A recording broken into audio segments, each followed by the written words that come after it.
Okay. Rubensano, Proxycon. Big ups. Just streaming a bit. I'm popping out later. I might stream more later. After, I might not. I chilled out last night. I'll be honest. I had a night off. I was just napping and gaming. So big ups, chat. What are we gonna play? Life Matrix. We got Stalker 2, Hollow Knight, Battlefields, something else.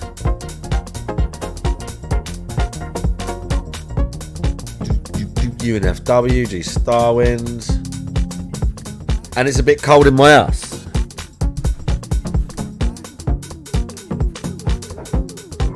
But because I'm what's technically known as poor, I don't turn my heating on yet.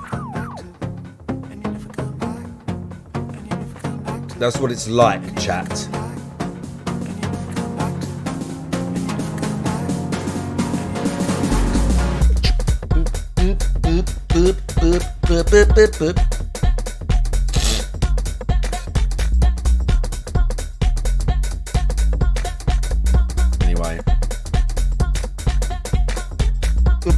And I've got a comfy blanket.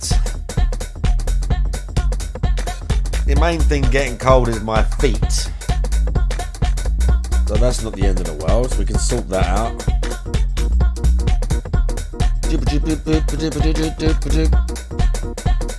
Anyway.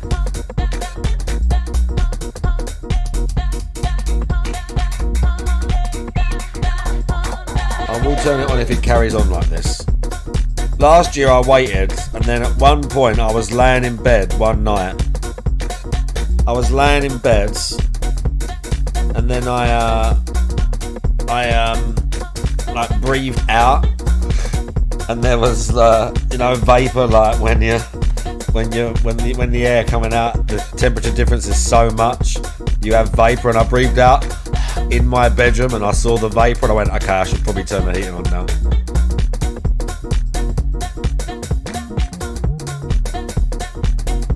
What the fuck is this?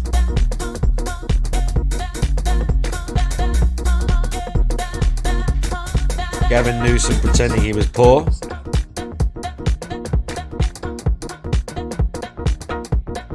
His dad was the attorney for the billionaire Getty family.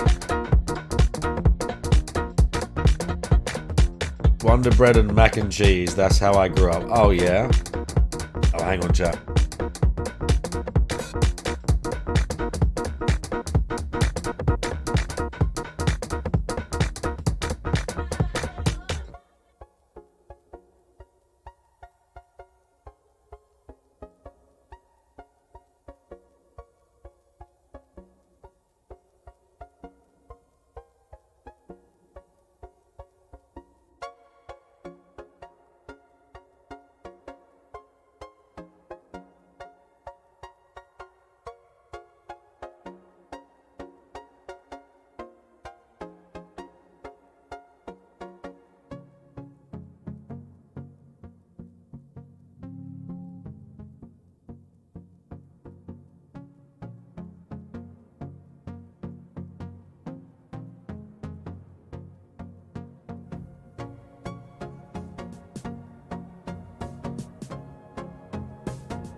Sorry, chat. I had to another call.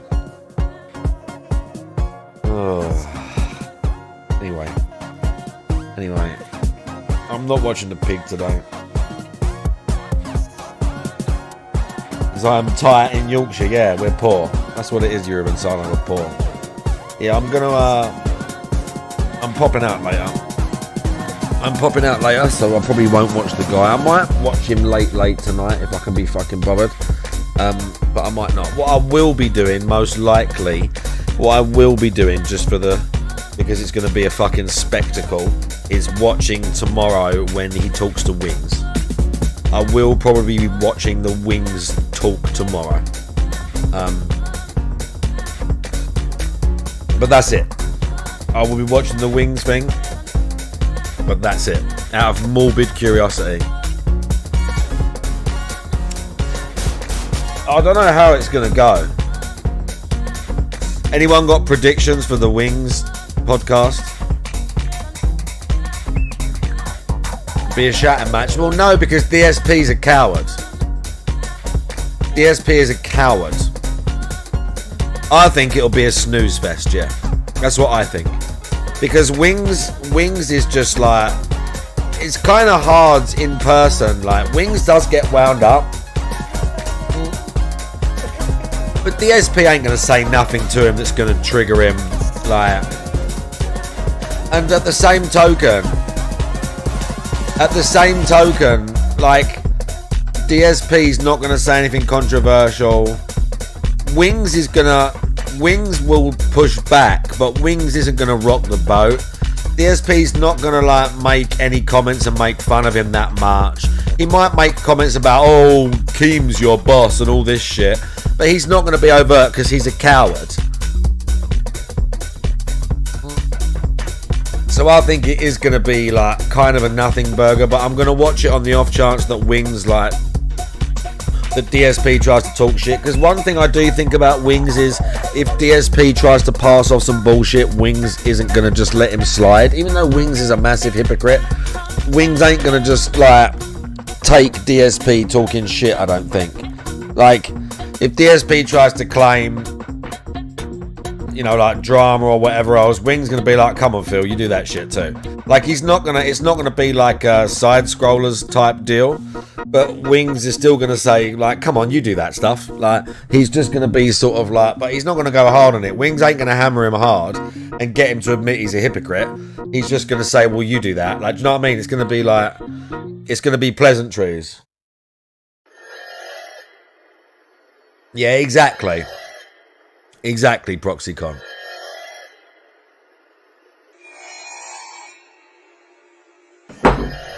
You've already got it. Ah! You've already got it. Mr. Japir, did I say Mr. Japir? How you doing? But yeah, that's what it's gonna. I'm gonna watch it, but that's what I predict. That's what I predict.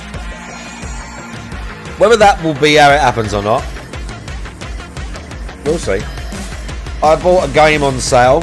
I've been keeping an eye on this. I've been keeping an eye on this game.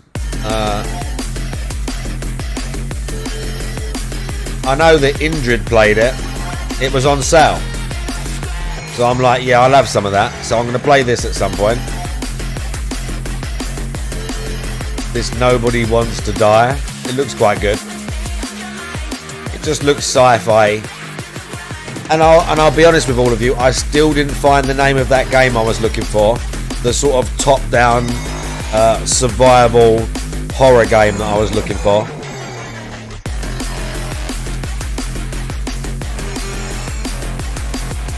I still didn't find it.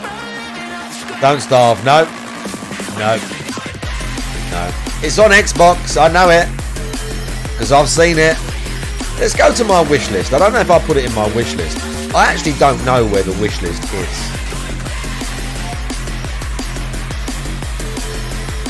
Where is my wish list?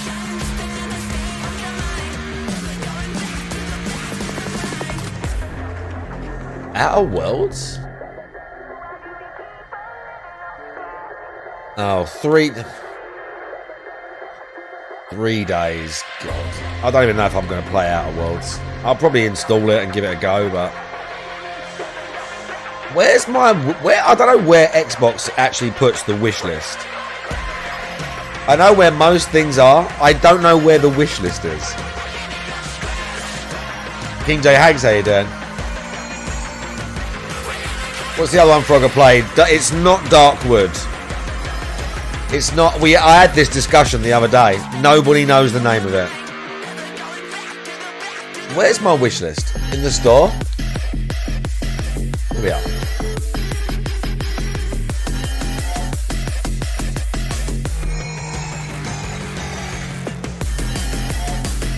Some of these the kids have put in there. Some of these the kids have put in there. No, some of these the kids have put in.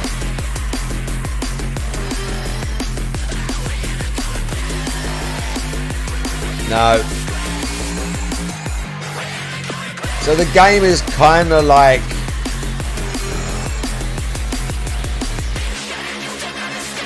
It's kind of like a top-down... It's not this game. It's not Conscript.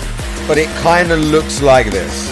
But it's not a World War I game. It's not Conscript. It's nothing like Conscript, really. It just, that's the similar sort of view. But it is basically, from what I remember, it is a sci-fi top-down survival horror game. It's a top-down survival horror game. It was on Xbox. The last, I want to say, 4 years. And you're like some dude in either a lab or like an underground lab, or there's been either like a zombie outbreak or there's been some sort of like contagion outbreak of like a virus thing. And there's either mutations or just things. And you're going around the lab and going to different floors. Reminds me of the old Alien Breed games, if you ever played them. Like, that's kind of how it looks. And you're shooting, researching, eating, drinking, doing all that shit. Signalis, no. It was more crafting and less survival horror than Signalis. But again, similar vibe. Similar vibe. If we go to Signalis and we go for games that are like this, it was honestly, I've seen it maybe 3 or 4 times on Xbox, and every time I see it, I'll go, oh, I'll get that on sale. And every time I forget about it. Yeah, kind of like this, but kind of not.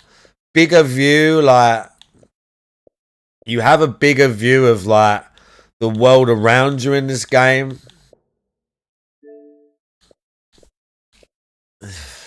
I'm never gonna find this game again until I see it scroll past in another sale.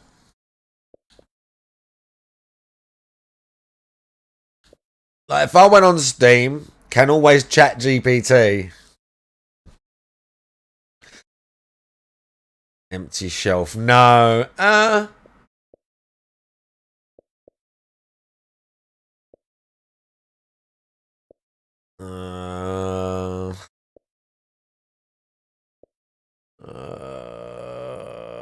Like a dude on the front.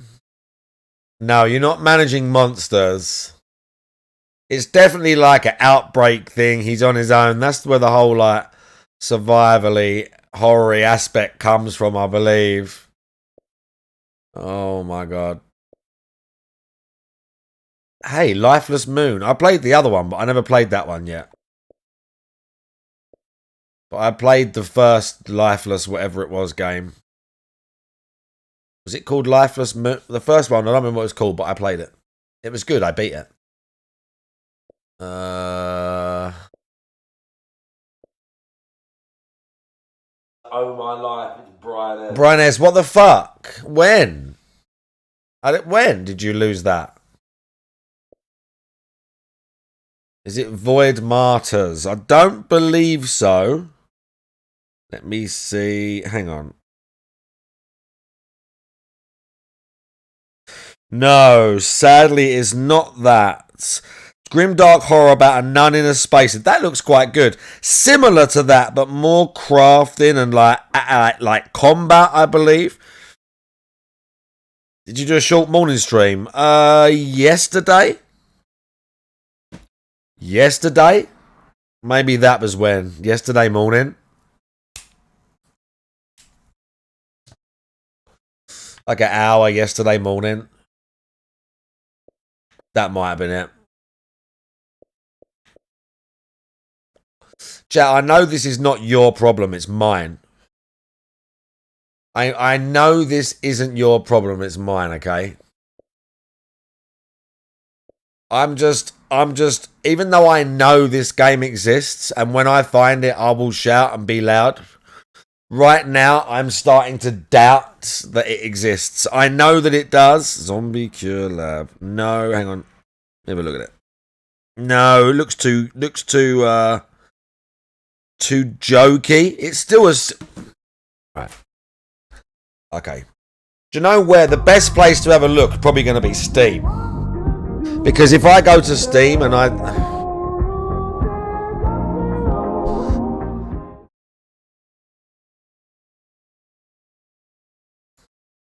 encased. No, too nice. From the makers of Outworld, is that? Or is that just the Outwards? Or the same thing?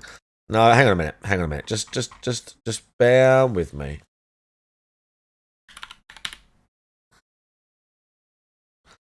Open world survival craft, survival horror. There's 5,000 games. Good. Stasis. Now, Stasis is a sci-fi game, but it's. I thought it was that, but it's not that. But that game again, it's a similar vibe. That one's like an adventure game. That's that Stasis. That's like an adventure game, right? But it's kind of like it. That kind of reminds me of it. It's the look of the game. The one I'm thinking of is doesn't quite look as pretty as that. It doesn't quite look as pretty as that, but it's that vibe. There was just more. There's just a more of a. There's crafting, and like shooting and stuff. Is it hard sci-fi? There will be billions, bruv. I got time. Ruben Sala, I might go and do some jiu-jitsu tonight. Is it hard sci-fi? Probably not. Sparrow Penguin Soldier, how you doing?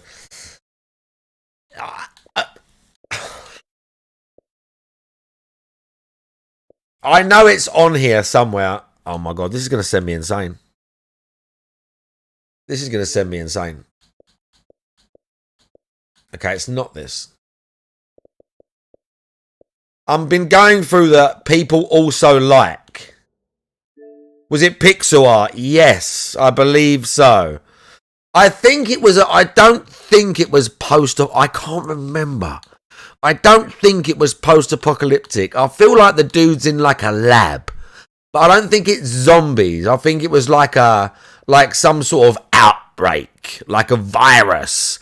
But I don't think it was specifically zombies. Kind of reminded me a bit like that game where you play as the actual mutated blob, though it wasn't actually that one either. I'm just talking about like the vibe, like the feel of the game. Carrion, yeah, it's not Carrion, but again, it had a similar like not exactly vibe, but maybe the art style, like the look of it. Yeah, it reminds me this other game when I played because I played Carrion. I reminded me like, oh yeah, what was that sci-fi game that I saw on the store that was kind of like a crafting game, but like a survival game as well. Doobie, bro, how you doing? Stud, nice muscles. Can I see your penis? I'm gonna think about it for like another 3 or 4 minutes. I need to go on Steam really and start just scrolling. It can't be that popular either, because otherwise it would be higher up this list. So it can't be that popular. I thought I put it in my wish list years ago, but I might not have done. Definitely had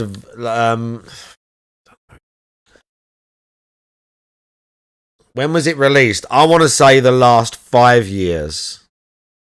No more than saying no more than 10 is so bad. But I reckon definitely no more than 10, but more likely it's probably the last 5. I've seen it on Xbox Store within the last 4 or 5 years.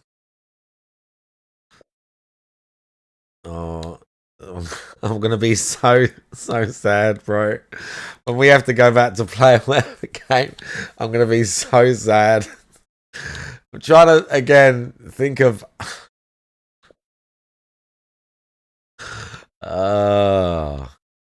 Again, the gameplay kind of reminded me of like.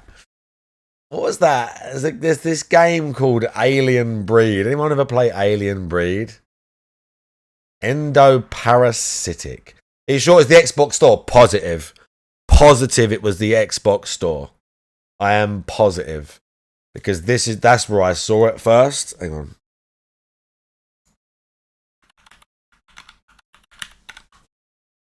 No, this is not it. Looks similar.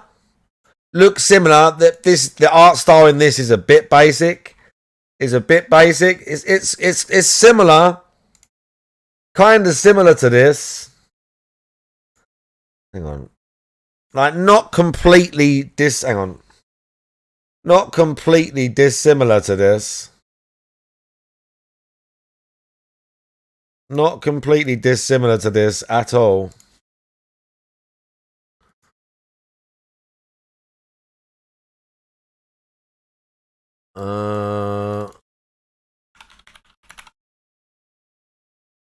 I've definitely got this on Xbox. It's not Darkwood.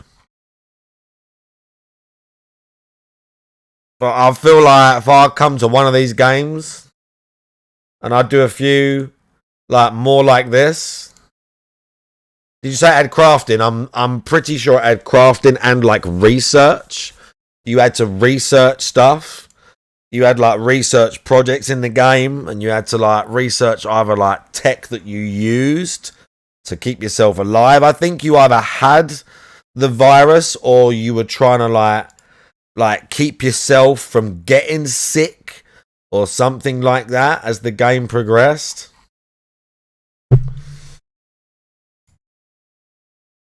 Where's the thing where I can like tick all of the fucking? Do I have to actually boot up Steam to do that? You know when you can tick all of the fucking boxes that you want. Do I actually have to be on Steam to do that? It is not Zero Seaver. Somebody else said about this. It can't, and again, it's this sort of game. It's this sort of game. It's not this, but it's this sort of game. It's this sort of game. Looks a bit better than this. Looks a little tighter.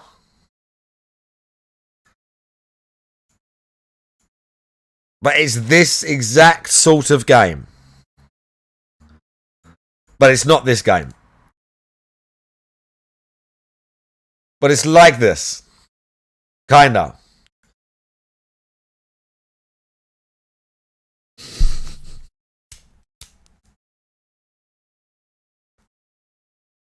Ask AI to find games similar to Zero Sievert.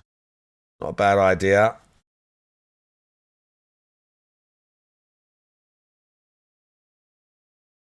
Hang on. Let's go again to the whole more like this.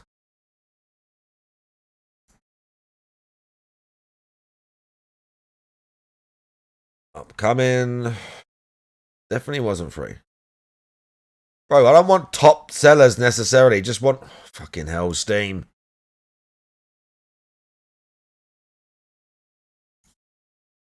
Quasi. It was not this, but it looked a lot like this.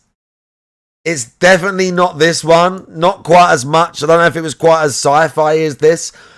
It's a game like this. It was like this, dude.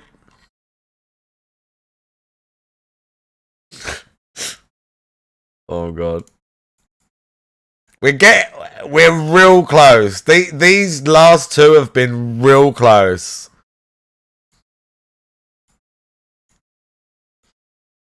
These last two have been real close.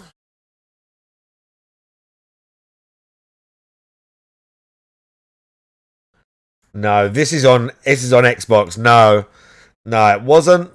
Fuck me. And the Xbox, like the kind of search system on Xbox is these are all too new. It's just garbage.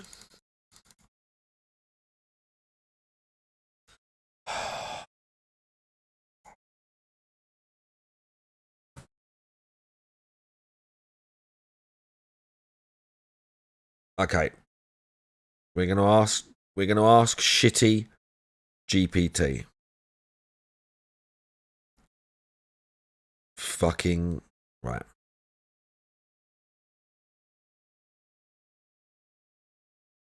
Okay.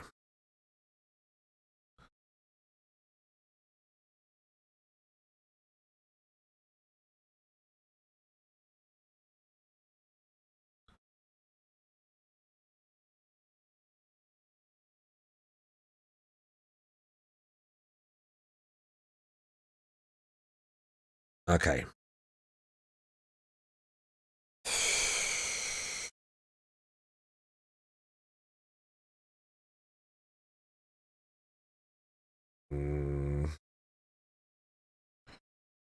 No.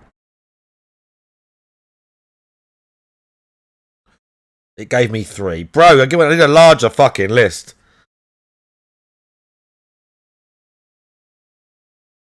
Dandelion Void. No, I don't believe so. I love how I've just booted up the stream just to make everyone come on this fucking awful journey with me. I spelled it wrong. I spelled it wrong, but I'm 99% sure it's not that.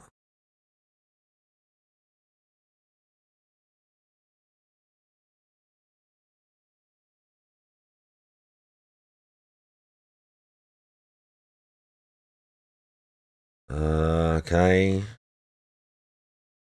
No.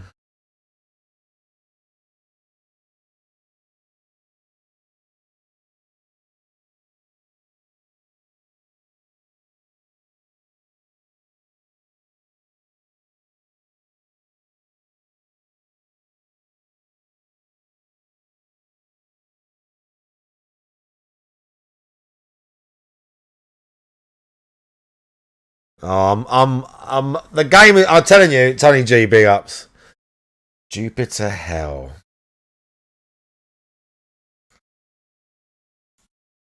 I promise you, these are so good.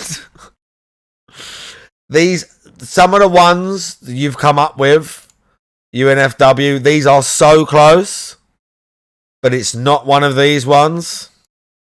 Looks just like this, and the dude's walking around, and when he turns, like, you can see, like, your field of view is like what you're aiming at, like your cone of vision, and there's like monsters behind him and shit.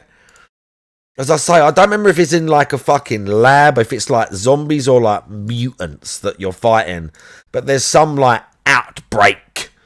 There's some like virus thing. More like this. How's that more like this? Grounded. How's grounded like this?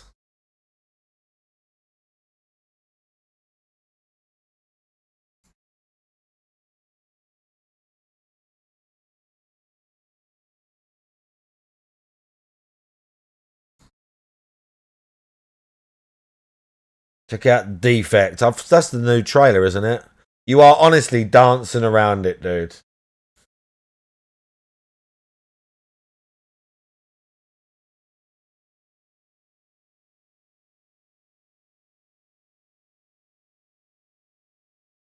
Okay, that's not working.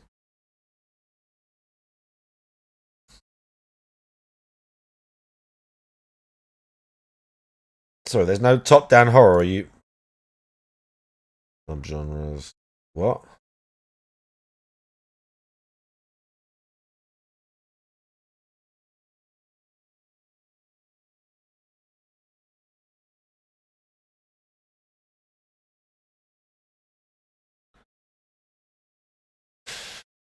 I don't think it's a roguelite.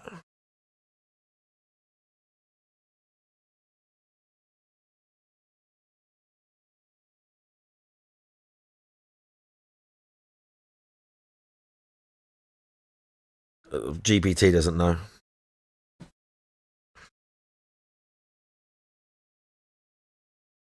What did the AI say? A bunch of ones that I know that it's not. Is this new? Is this brand new? Oh yeah, 5 hours ago. All right, we won't watch. We're not going to do this right now. We'll watch that in just a sec. I'm going to look at this a bit more.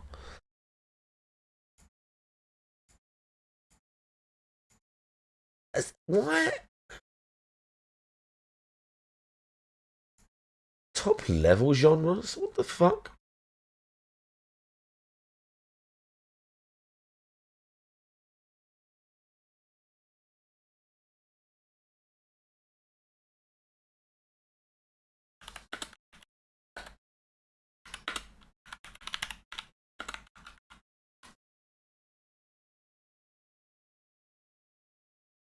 Oh, fuck IGN. Gamer rant. Endurance space action? No. I know it's not that. I know it's not that. These are all...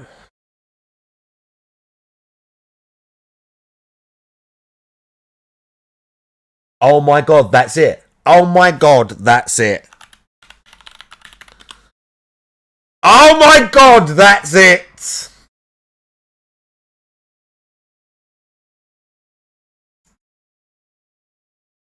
Oh my god, I found it. Oh my god, I found it. It's on Xbox.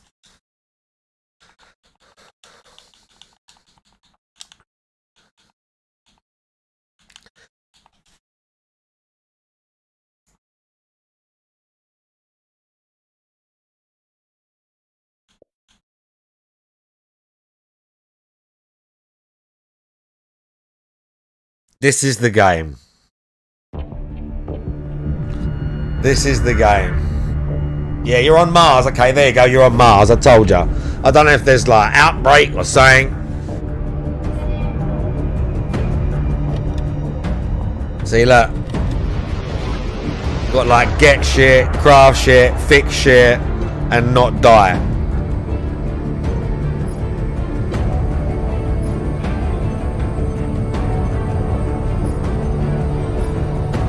I'm gonna get it when it's on sale. I'm wishlisting it this time. I'm sure I looked at this on Steam at some point. The review said it is quite hard. There you go. Look, there's like mutant dudes or whatever. Yeah, look, see. It looks a bit wild.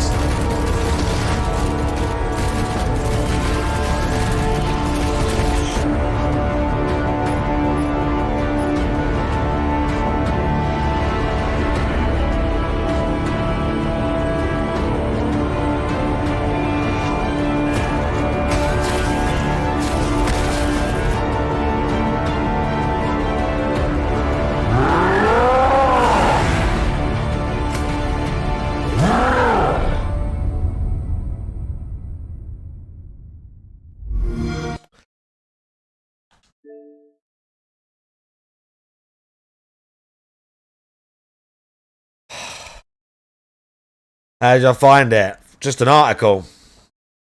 Some Game Rant article had it. Best top-down horror games. It was in the article. Next to Dead Nation and Corpse Party. Project Zomboid. And Don't Starve. And The Binding of Isaac. And number 1 on the article is Darkwood. There we go. Right. Doobie Bros video. Who was the developer? It says Pixel Law, I believe. Published by Pixel Law. Developed by Pixel Law. There you go.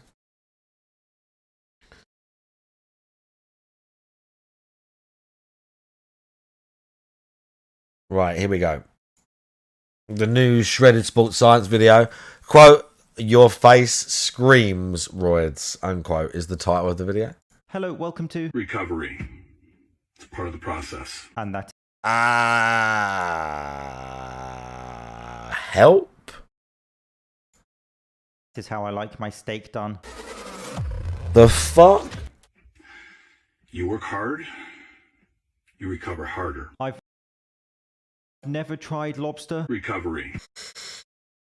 What the fuck is that?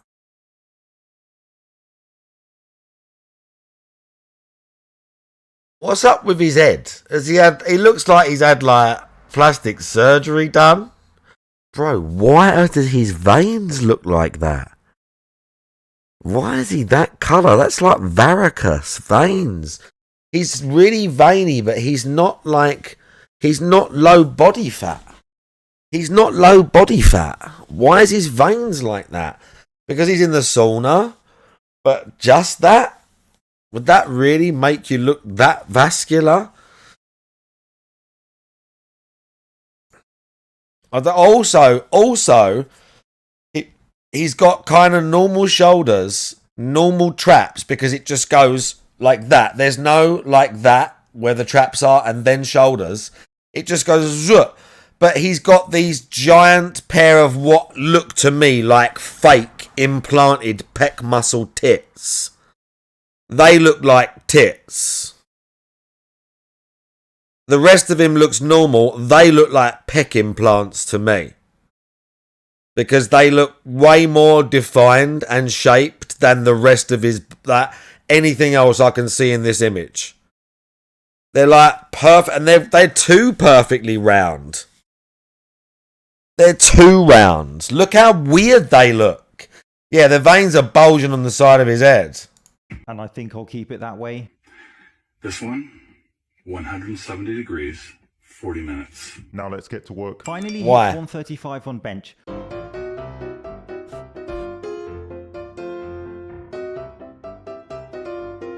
I feel seasick after watching that. I think he's due at a birthday I mean, it's definitely a joke, let's be honest. party soon making dinosaur balloons because of the bench press, not the trousers, which also qualify. Yeah. I really should stop licking them. Shut up, we all have our vices. About to start my set when I spot something in the corner of my eye. Well, that's my anabolic window sorted. What? It tastes fine with ketchup.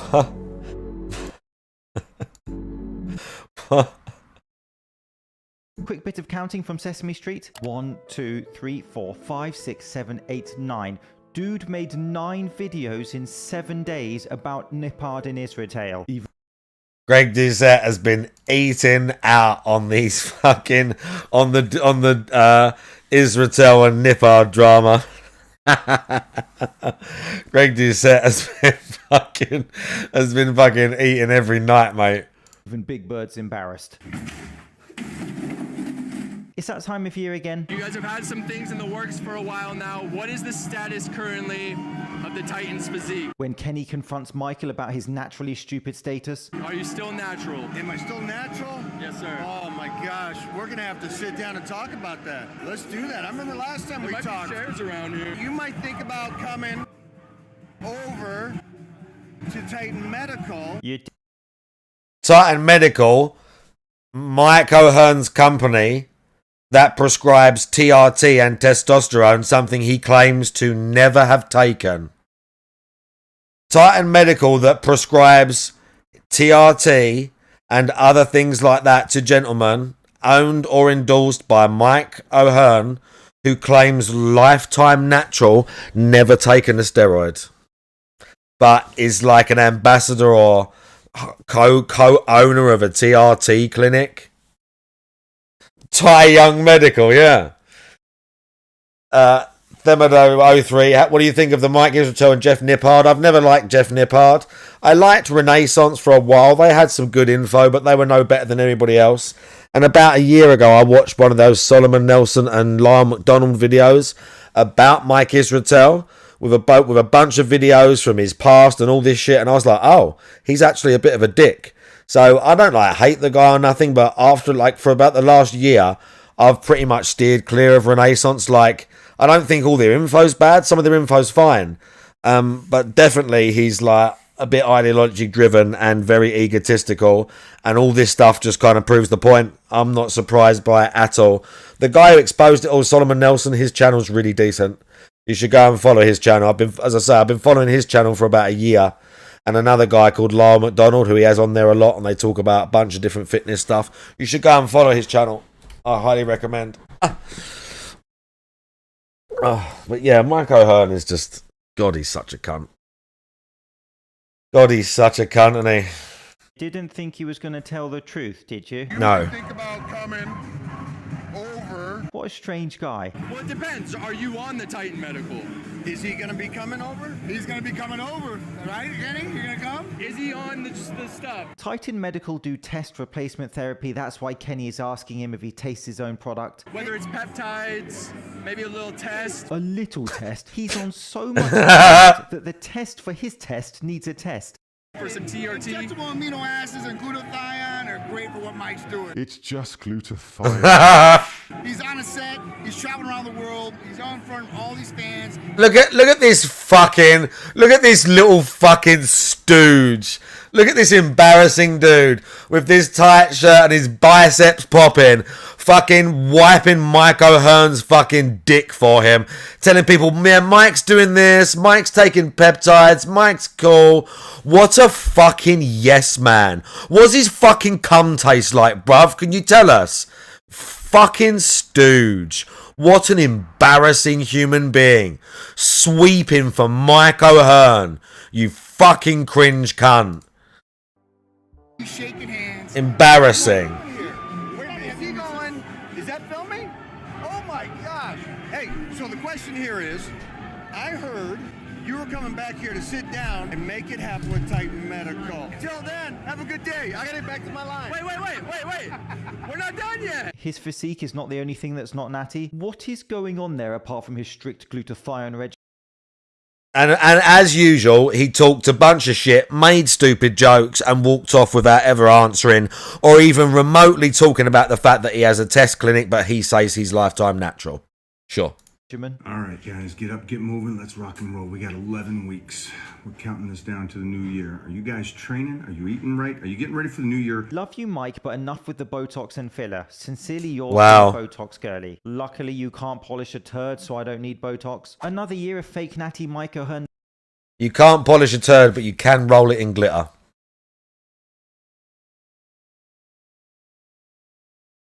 Lying and profiting off his lies when his gullible fans buy his supplements and courses based off a physique that has been built by roids Glutathione are great for what Mike's doing. and glutathione.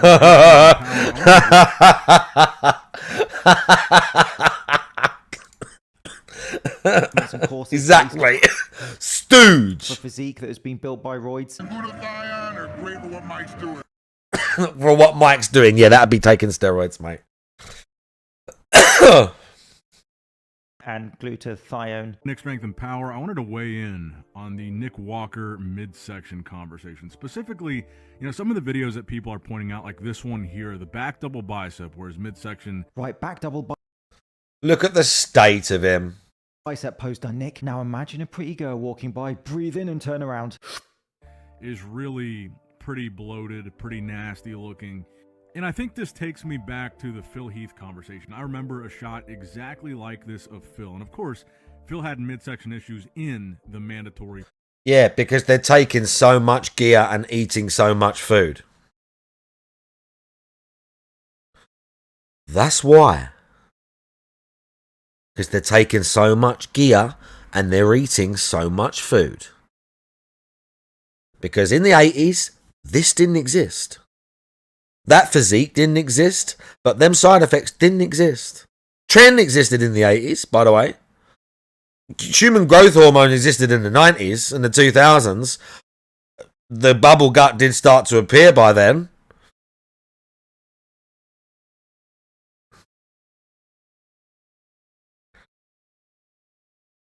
Honestly, he looks ridiculous. It's so ugly. This is, and it's nothing. It's no disrespect on Nick Walker. He's like, they call him the mutant for a reason. Okay, the most insane genetics, but that's not bodybuilding. That's not bodybuilding. They're just blasting steroids and trying to get as big as humanly possible. And the Olympia judges, basically the Olympia and the other competitions, keep rewarding these ugly as fuck, giant, flat, like... And the thing is as well about a lot of the physiques, like the condition of the physiques now when they're on stage, it's not the same as in the 80s and 90s. They were so shredded in the 80s and the 90s, like the conditioning. They do look kind of like that now, but it's not the same. It's all about size now. Like this... I would take Frank Zane, who's lighter than me, kind of, over this physique every day of the week. And in fact, I think Lee Labrada competed like 190 or something on stage. Lee Labrada on stage was, I'm not 100%, but he definitely like around between like 190 to 200. And I would take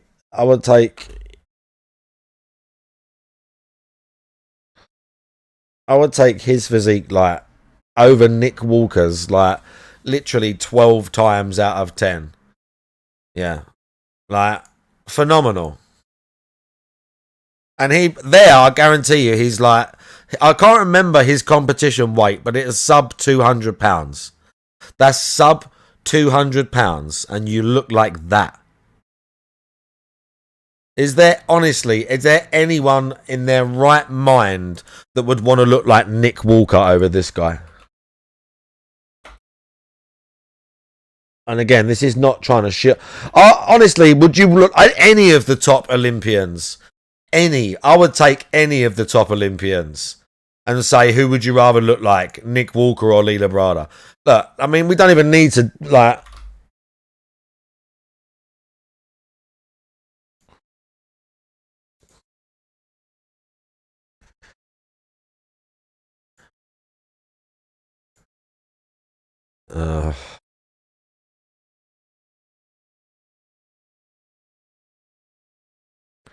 Some of these are a bit too edited, like...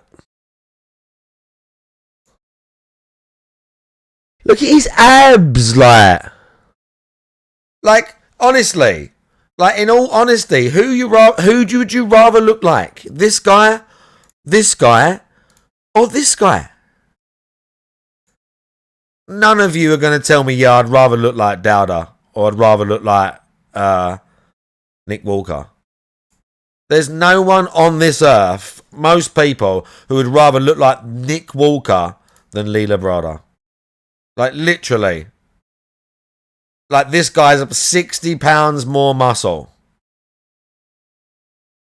Like this is on stage at the Arnold or the Olympia, by the way. Look how not shredded he is versus, even there, you can see, like, this is probably pre-contest.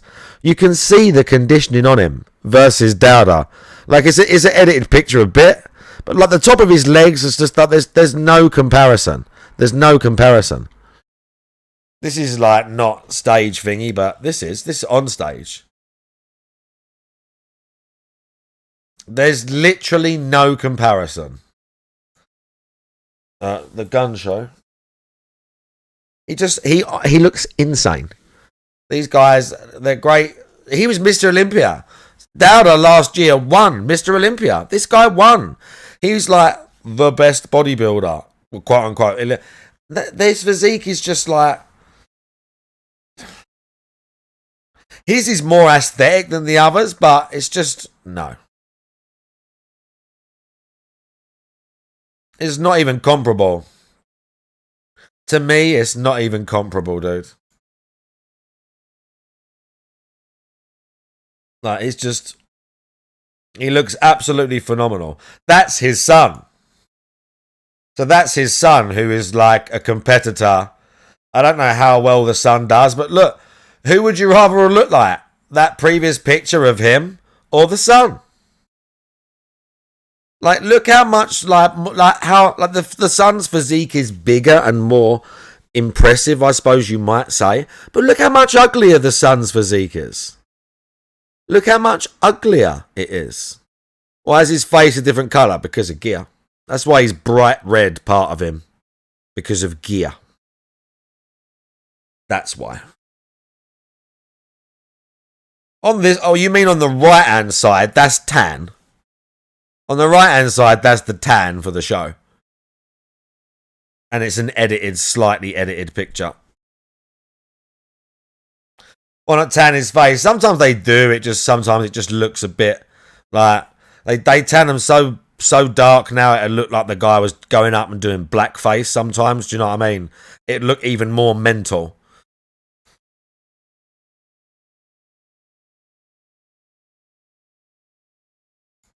Poses, and that was part of the problem. Here we go again. Let's have a quick look at... Like, literally. Yep, that would do it. The arm development is insane.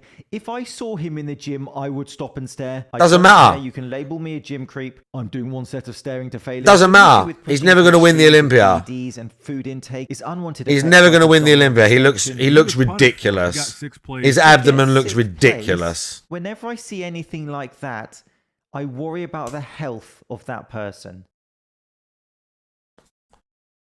Talking of health. Ridiculous.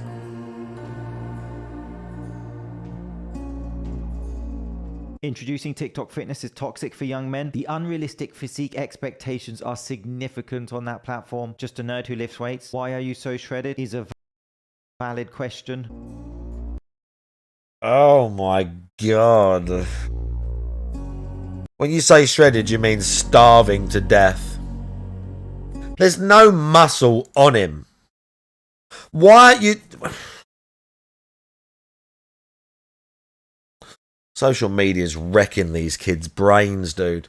Social media's wrecking these kids' brains.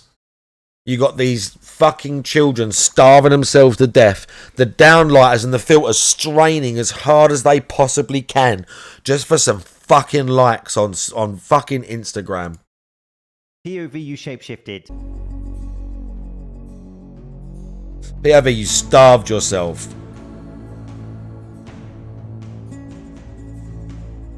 Like, there's nothing. Well, this isn't healthy. One carb, bro, just one carb. This guy has got incredibly lean, but without developing size first, which is not a healthy body composition. Become a vampire. Where's Buffy when you need her?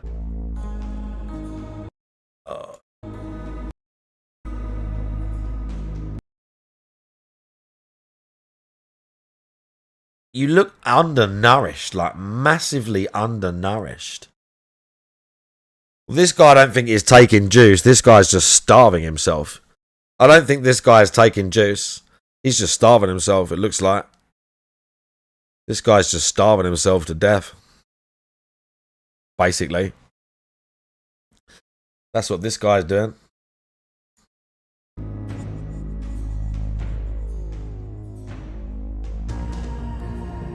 This is not health and fitness, but much of TikTok fitness is not about health and fitness.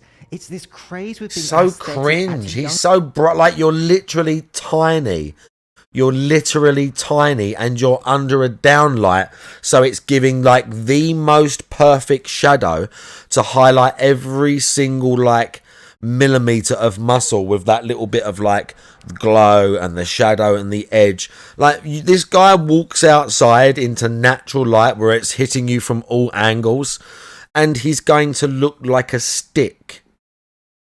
He's going to look like a as you say, like undernourished. He's going to look like a skeleton, as you say. Younger and younger ages. Did you see how like look at when he turns his arm? Younger and younger. You can see like ages. How like thin the skin was here. Like, there's nothing underneath. Guys don't have time to develop, so they jump on PEDs, or in this case, just cut to a worryingly lean physique to see muscle definition. I guarantee you, by the way, when you're that lean, you can't sleep properly. Your dick don't work properly. I don't know that through personal experience, but I know just through being into all this stuff that, especially the natural guys, when guys for natural bodybuilding shows cut and they're lean, super lean, their dick and their sex drive goes. Trust. Then do the most important thing and post it for other people to see, because hashtag lifestyle, hashtag aesthetic bra, hashtag gym bra, whatever. You see I'm cool? He's only big because he's abusing lighting and angles. Oh, God!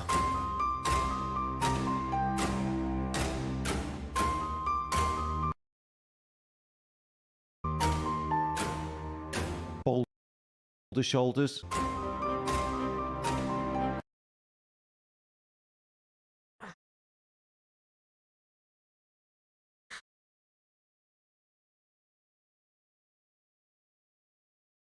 Those red marks, UNFW, are cystic acne.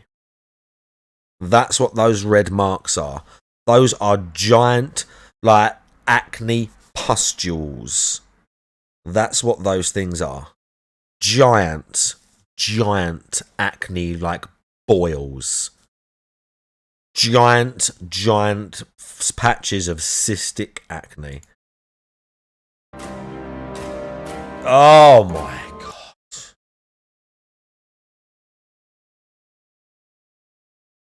How could you post that on your social media and think it looks good? That is indeed the result of abusing steroids, namely most probably just testosterone. Imagine when you're a teenager you know when you're a teenager and you're going through puberty, so your body's getting exposed to more and more tests and you're growing and you get side effects like your voice deepens and you might get a spot here and you might get a spot there. Well, when you're 40 or when you're 22 and you've already got high testosterone because you're a young man, if you are prone to acne anyway and you start taking 500, 600, 700 milligrams of test, eating whatever oral steroids and SARMs and whatever else this other shit is because you saw it on Instagram that people take trend and you think it's cool, and then you put all of that into your already overburdened system, you're going to get these guys get these enormous that's going to scar him for life. I've showed this many times before, but I've got my back out on stream. I've been up to the camera and stuff, and I've done steroids for about 3 years now. Nice, moderate amounts of steroids, but I've done it for about 3 years now. And again, I'm late 30s. My back is completely clear. My skin is nice and smooth. I get occasionally, I'll get like a spot, like a big red spot, like a bigger spot. Like I would get them sometimes anyway when I wasn't on gear. When I started taking gear, I would get a few more than usual. So occasionally I would get like a big spot or whatever.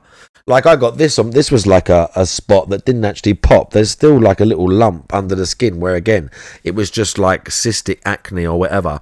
So there's like a little lump under there now, which if I was bothered, you go to one of these places, like one of these skincare places, and the lady will go in there with a little thing and like get it out. But it don't really like I've just sort of like what's-named it now so you can see it. But it's just like a blemish, like that sort of stuff doesn't bother me. People get blemishes as they get older. But like this guy's gonna have a back that looks like the surface of Mars for the rest of his life. Like literally. Imagine putting clothes on. How can you move when literally like you're sitting against something and it's like your zits are bursting and that, bro? It's horrendous. All overhead presses, chicken and broccoli for brains. Jumping on PEDs at a young age for this social media TikTok clout is a ridiculous path to take. Hi, alright? I'm Natty. Hello, Natalie. And also, Natty, this is natural bodybuilding. No, it's not. So this is Natalie, who's naturally Natty. WNBF bodybuilding champion, natural Olympia champion, tell me more. POV, your lifetime Natty. Where's Louis Marco when you need him? Dear Amy, this is me, Louis, on a day least looted be, and this I can't tell with her. I mean, she looks manly in the face. Lee, aka And she's got spots around. She's got quite a lot of spots as well. Natty Lee, because she is natty. Obviously, it's shown. Yeah, she's got a lot of. Oh yeah. Yeah. I don't think she's natural. I don't think she's natural. A lot of haters beg to disagree on a. I need with ladies. It's a lot. Yeah. That bit. Yeah. With ladies. One of the best ways to. They're really good because obviously when they're younger, they're much more feminine. So you get a picture of her social media from like 6 years ago and she looks like way more feminine. You can kind of tell. With another woman named Diana. Yeah, I mean. Some others confuse her yet with another chick named Anna. Family name Var. In relation Yeah, probably not. TikTok fitness, the problem isn't just bad advice, it's the authority that these influencers hold. With millions of followers, they have the power to share perceptions about health and fitness, often distorting what it means to be fit Correct. and healthy. Exactly. And what's achievable for regular people. Your face screams roids. Me, so you're saying I look jacked? No, people are saying you have unwanted effects of roid use evident on your skin, and the PED use is also evident from the super physiological amounts of muscle that you've built, creating unrealistic body standards for people getting into or already in the fitness journey, I think. I have plenty of videos on my other channel, the James Linker Experience. Dave, can you just take the trash out, but remember to use the dumpster without the bear in it? Which one was that again? Who was just sat there filming, waiting for a guy to get eaten by a bear. Or I watch weird videos from the dark corners of the internet and make completely pointless comments. I'll just leave that with you. This has been Shredded Sports Science. Thank you so much for watching. See you soon. For some TRT. Injectable amino acids and glutathione are great for what Mike's doing.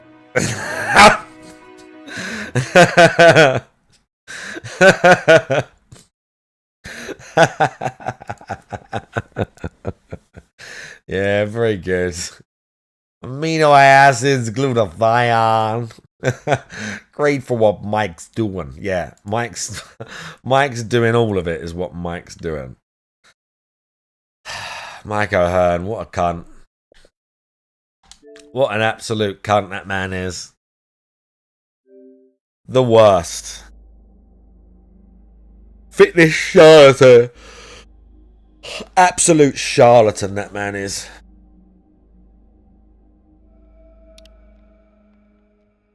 Glutathione.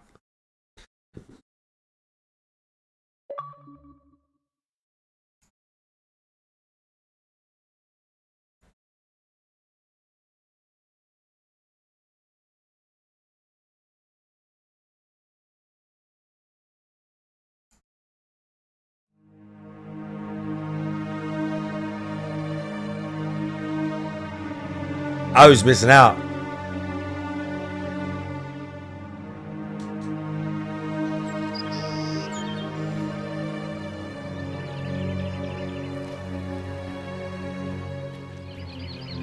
Why am I weighed down? What am I carrying? Oh yeah, the EXO.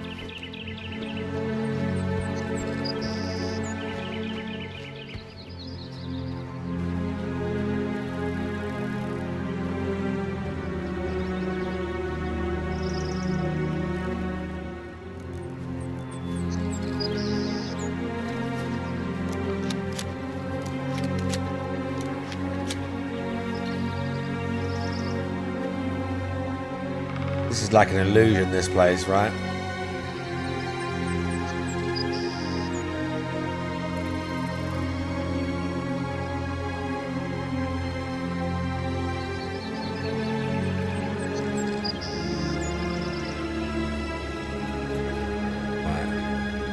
Am I not going to play the game I searched for? No.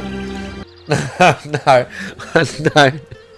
No, I just wanted to know what it was so I can wishlist it and buy it when it goes on sale.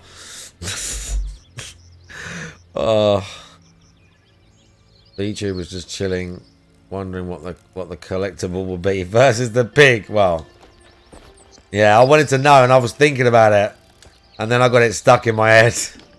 And then I had to know.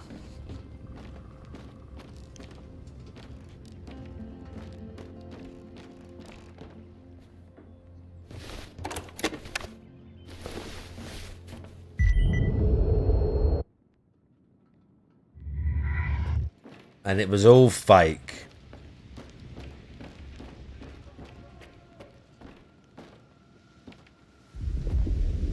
Wasn't even real, was it, Strelok?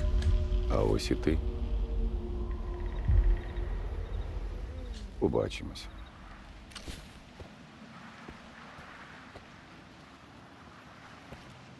Why are you hanging out? А ось і ти.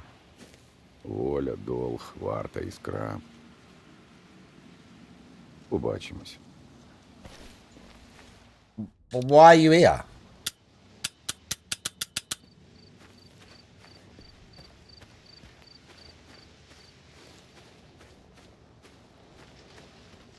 Why? But why? Why? Okay. Doesn't matter. The why don't matter.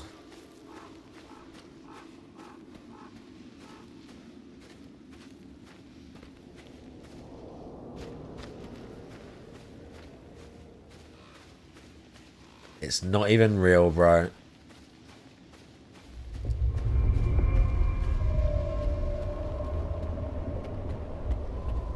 You can come here, I think, earlier. Obviously, that thing is locked.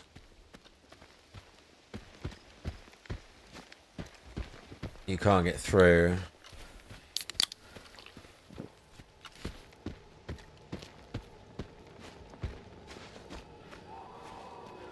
How far is Sidorovich? 800.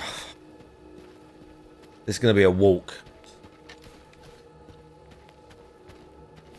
Oh, God. This is all because of the exoskeleton, okay? This is all... This is all because we're carrying a nice, fresh exoskeleton. Which apparently my suit has got better physical protection. I don't see how that can be right.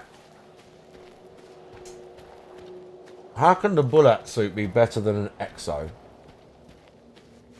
In the terms of physical protection. What? That don't even sound normal. Oh God, it's going to take ages. Oh God.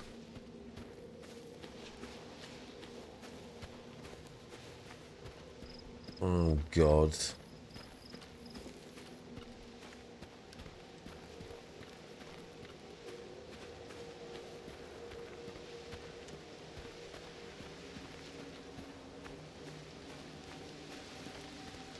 What's that cat?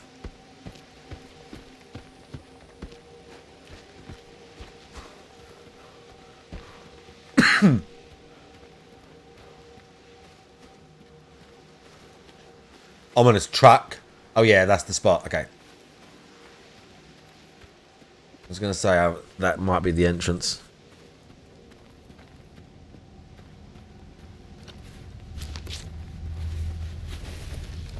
We can't get through if you go there now. I wonder what's happening in that area. Oh no. Oh no.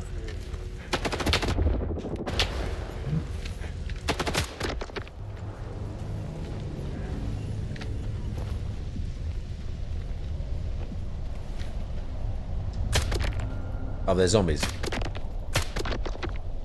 It's alright. They're only zombies. He might have... Oh. Well, that one had a sniper rifle on him. I mean... I don't want it, but... But thanks anyway.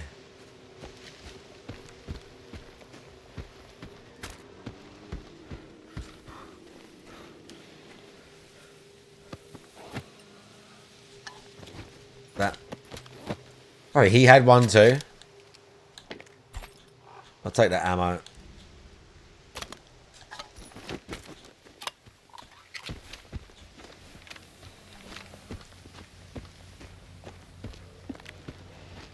Just waste both them energy drinks.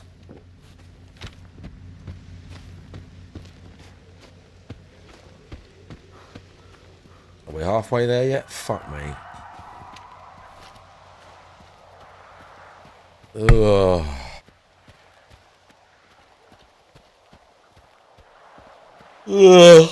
Uh-oh.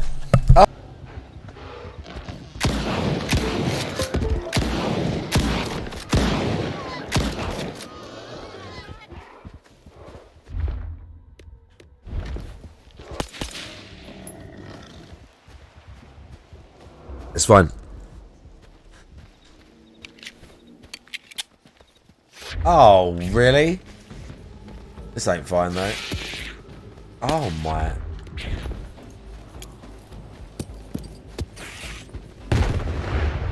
You know what? I've got a solution to this problem. Modern problems require modern solutions. And this is mine.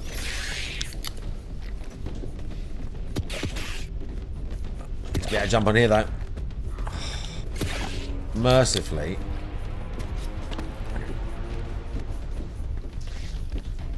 Now we're going to heal. Don't worry, I got you guys. It's going to be great. You're going to love this one, guys. You're going to love this one, rat boys.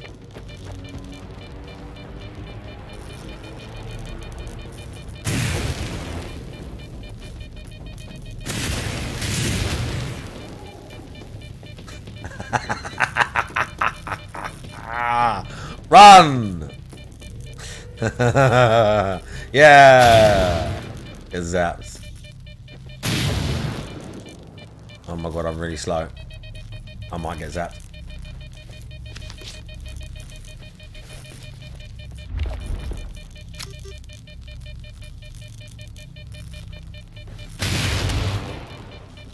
Never an artifact in here.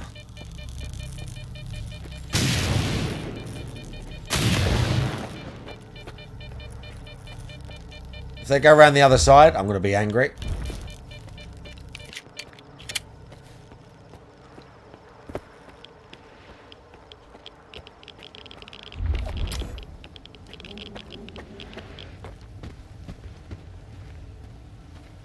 Good. Okay, we need that. This is long. Walking with this EXO. Nasty Fripples, how you doing? Walking with this EXO is long. Ah.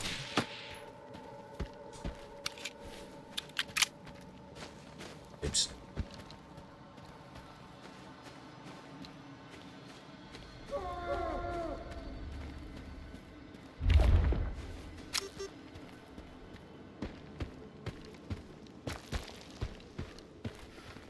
There is an anomaly field coming up, but I think I did it.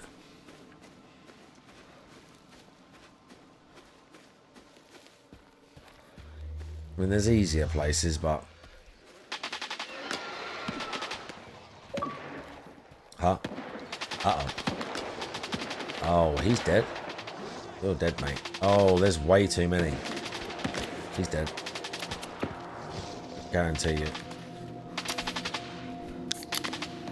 How many of them are there?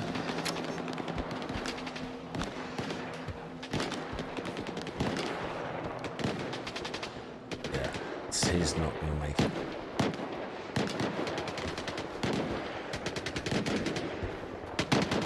Oh no, they're coming out from the village to fight. Let's go. Uh-oh. Uh-oh. Oh, bro, they're pissed at me now. Uh-oh. Okay. It's time to enlist the help of the rookie village. Here we come. I was going to say, guys in the rookie village will aggressively come out to fight mutants. Aggressively come out to take it to mutants. Here we go. Yeah, guys, let's go. Yeah.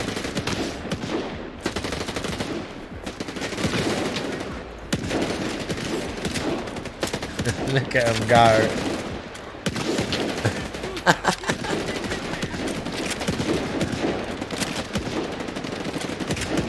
And then if it gets worse, more guys show up.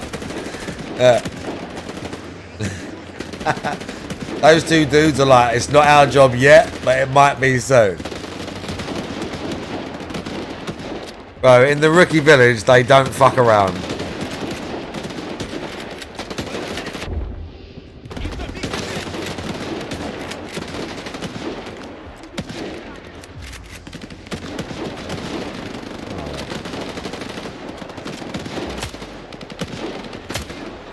Snork's one of the worst enemies to snipe. I can't believe this guy's still alive. Bro is taking it to him out there. Look. I mean, they're not very accurate. They're missing almost. That hit.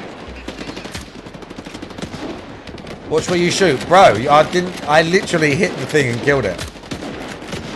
Watch where you shoot. What? Was he for real?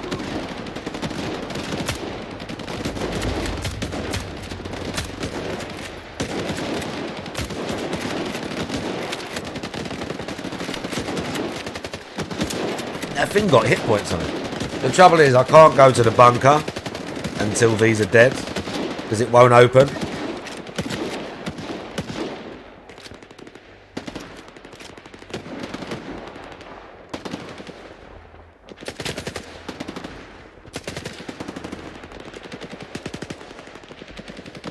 What are they shooting at there?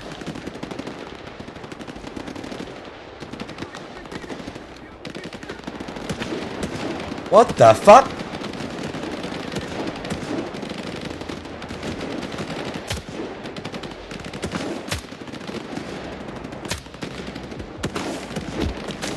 Bro! You fucking dummy! Someone take this guy's gun off him!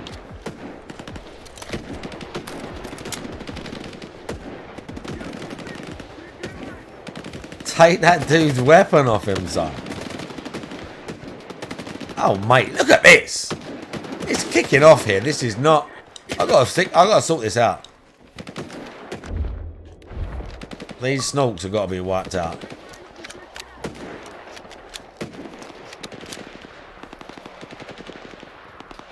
Where is it?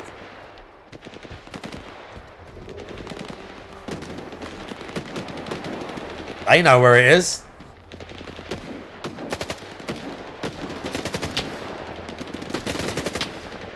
Over there somewhere.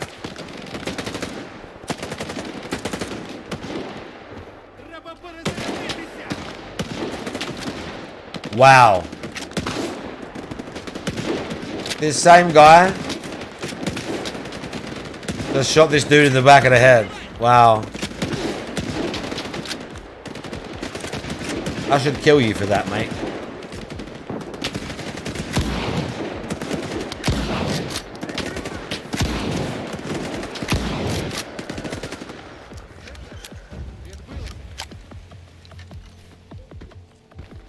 What a fucking dummy.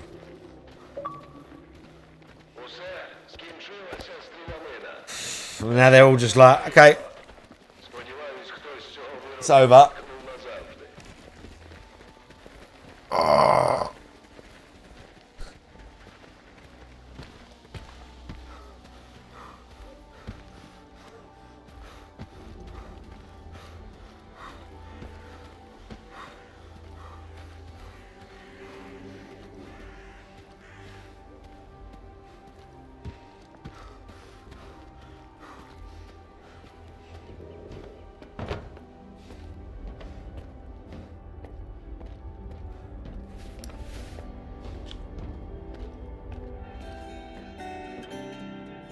Okay. Я знайшов вхід у лабораторію X3. Координати на маячку. Підозріло легко розлучаєшся з інформацією. Ну як сказати? Якщо щось шукаєш, скоріше за все, хіба що одразу із псі-установкою. Бо А, он воно що. Добре. Але інше, як я казав, шлях до оази не дитяча прогулянка. 40 grand. Підходь, я не кусаюся. Ну що ж, давай про справи поготові. Wow. 40 grand for that. I think they've definitely adjusted some of those amounts as well. I'm sure it weren't that much when I first played this. I'm sure it weren't.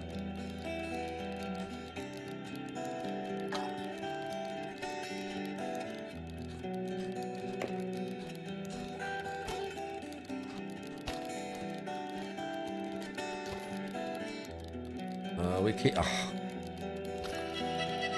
For a Samurai Senza, 38 months on a 35-month streak. Big ups, Samurai Sansa. How are you doing?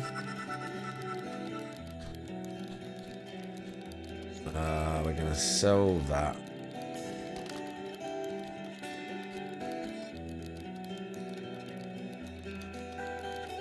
Isn't that a quest item? We're keeping that. Do you know what? We're going to fast travel there next. We're going to go there next because if she's got special order on for mutant parts, I'm going to get like 50 grand for doing that as well. All this ammo we're going to keep. That'll do though. 6 grand. And we've already got an EXO now.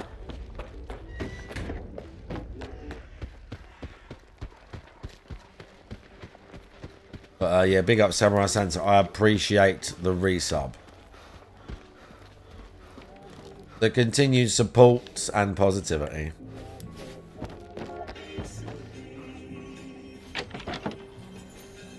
Okay, time to continue to build my stash of everything that I have in this game, whilst using almost none of it.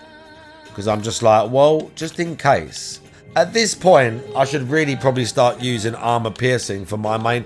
I'm kind of saving for like Pripyat and all that, but I've got like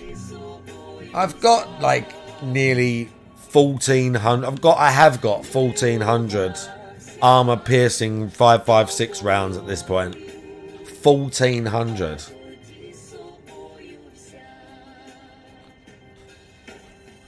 I've got so much ammo. Excuse me.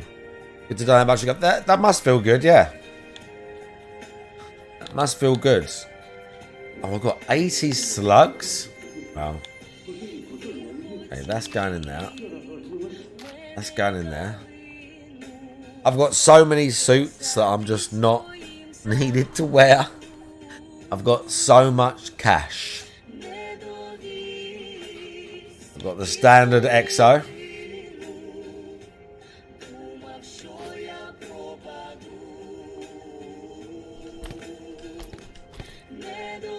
I can't move that yet.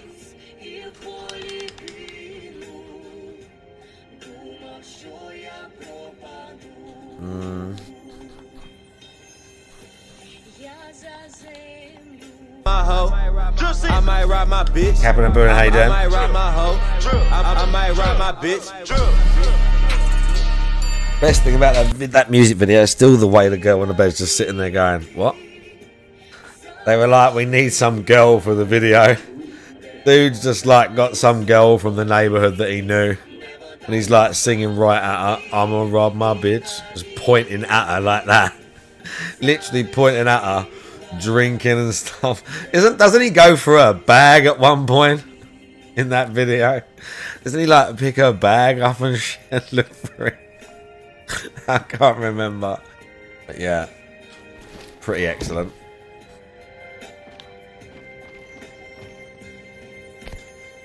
Nice.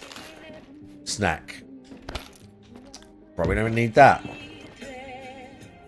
I kind of want to take the VSS for a little while.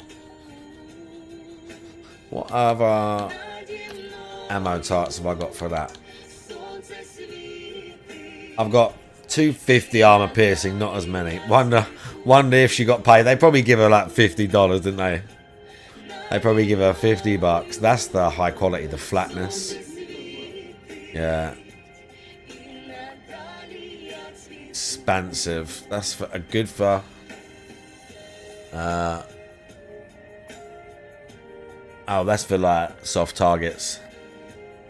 Maybe a follow on the gram. Yeah, exactly. Maybe a follow on the gram is right. Oh, how you doing? Nice.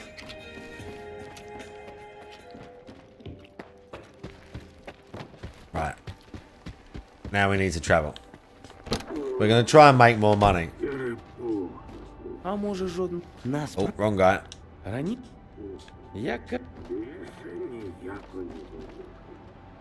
Oh, where's the guide? Oh, he's here.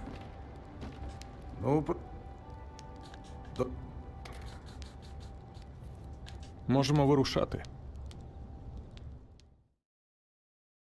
Okay, we might be able to make a quick, quick 50 grand here.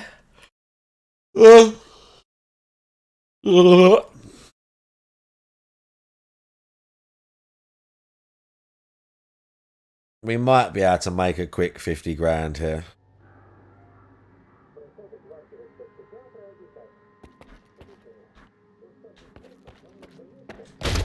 Let's see what she wants.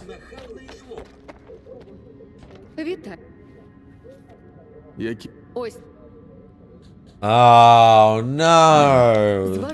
Snork and a poltergeist. I don't think I've got anything from either of those. What mutant stuff have I got? I have got.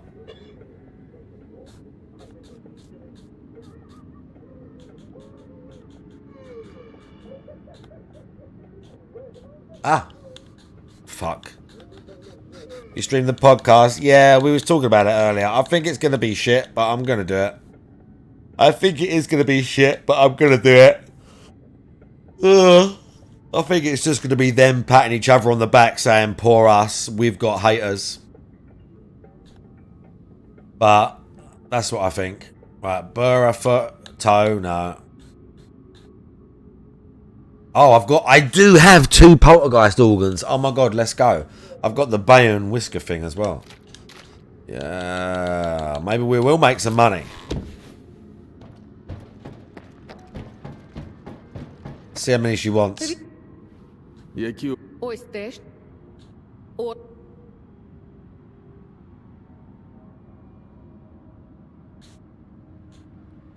Я... ду- Які ось. На все добре. 3. They're time sensitive as well, so once you take it, it's over. 3.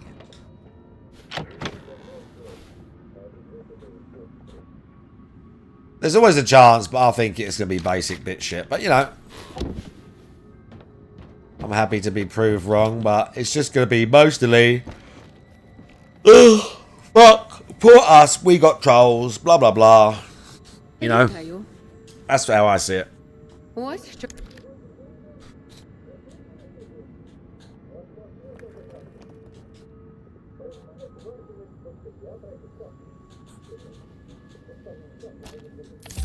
Okay, let's do that.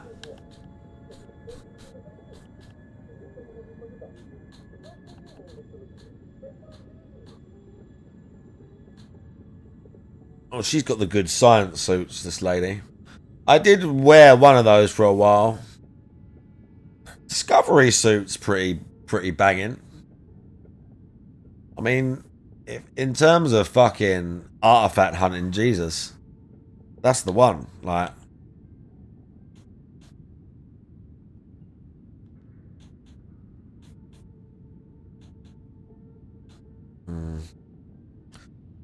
anyway, we've got. It's not like I'm short of money.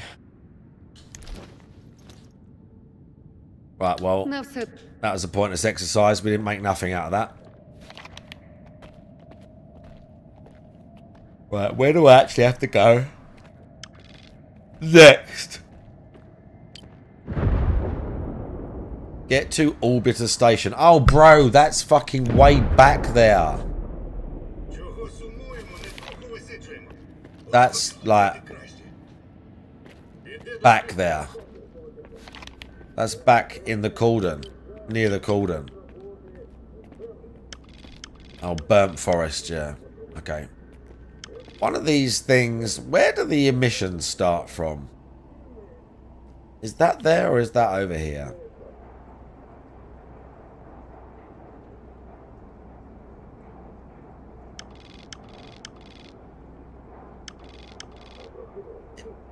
It's one of these locations the emissions start from. You can see it. You can see it happen. I don't think it is here. But it's one of these spots. You see it happen. We'll go to here.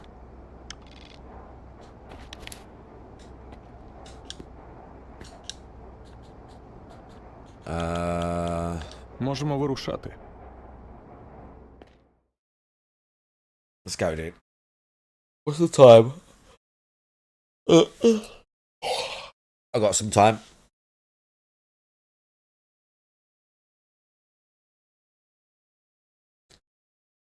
I have got some time.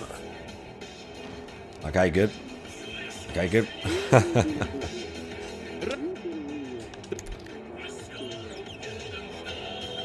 The stuff you've got. What stuff? Ain't got shit.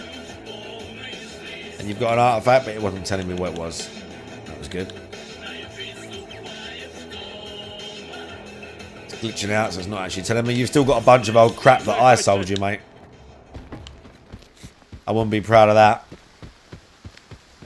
Okay, we're good.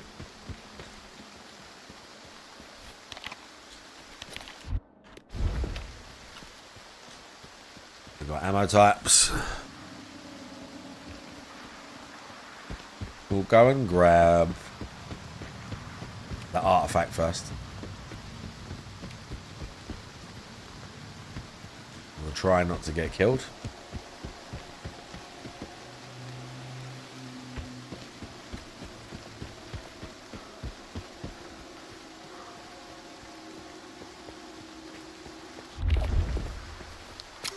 Here we go.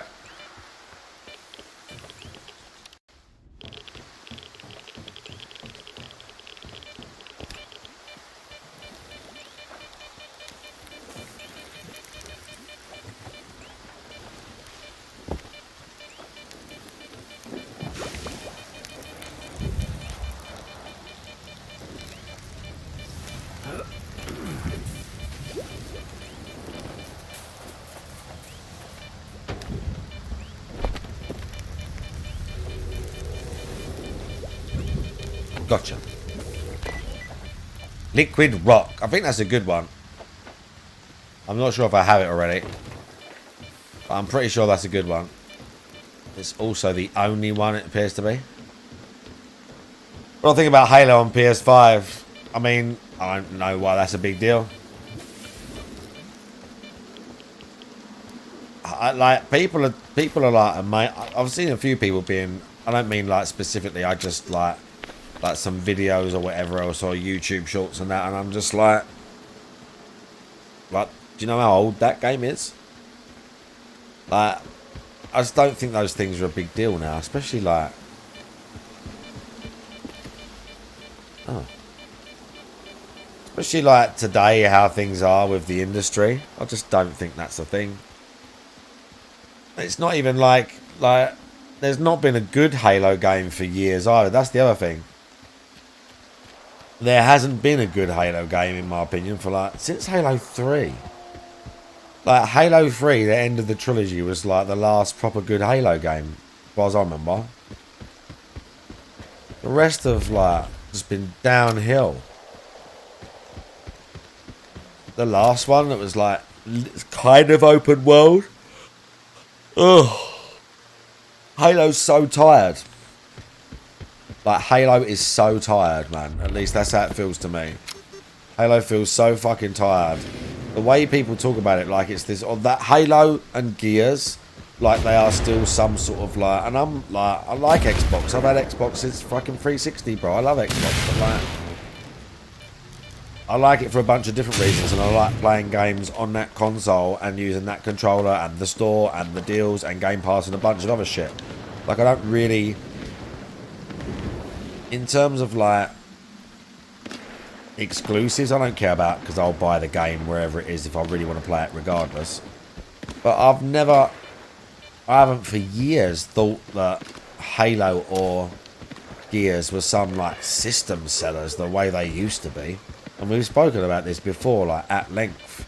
I bought my Xbox 360 because I played Gears with my cousin and went, fuck, this game's great. I want to play this game. I want this game in my life. But, like, they ain't got that now. Like, cool, they're sharing it with PlayStation and that. Like, cool, play it. It's a pretty good game. But I don't know that it's some insane, like, that it's some huge big deal. Them games are kind of tired now. And there's no sequel or like, there's no big thing in the works for more.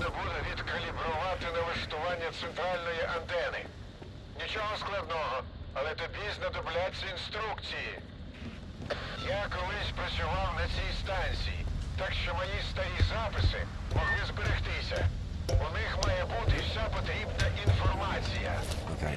Гаразд. Де мені їх шукати?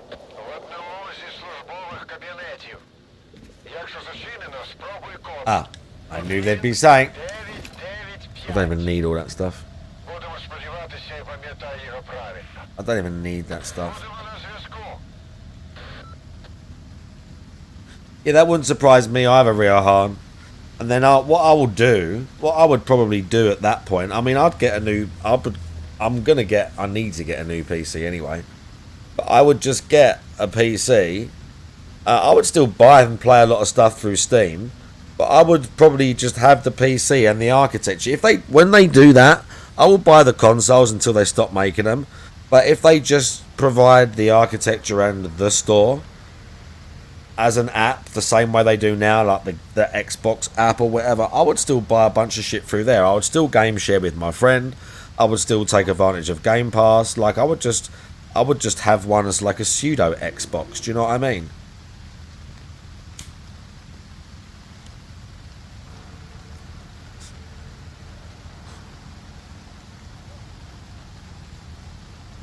I mean, it has indeed blown up in their faces. You can tell it's probably like Microsoft as well. Like, as opposed to just the Xbox brand. Like, there are some dents in there, but versus the last guy, like, I don't think they're like, with Game Pass and that, I thought they was doing alright. Like, as I said, I've been like pretty happy with it and stuff. But yeah, the pricing stuff was not smart. Like, everyone's raising their prices regardless. Like, everyone's doing that. PlayStation done that, but they're just so, like, just not the time. Yeah, exactly. Exactly. I don't, like, if you'd have said that when Gears 3 was hype, when Gears was at its height, if you'd have told someone that, you'd have been like, wow. Like, PlayStation are going to have that as well? That's pretty mental. Now it's like the franchise is fucking tired and they need money. Like, yeah, you bet they're going to fucking sell. Like, of course they are.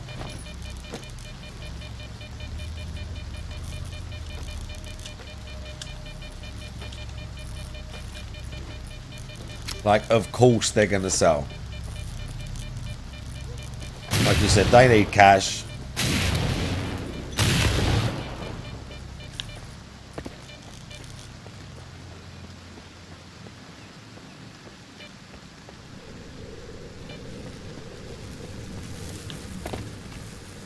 Okay, his thing's just stuck on the screen. Right?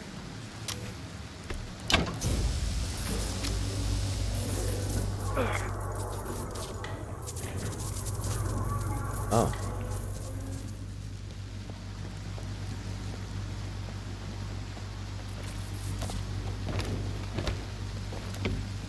So if I can't get in that way. Oh, come on.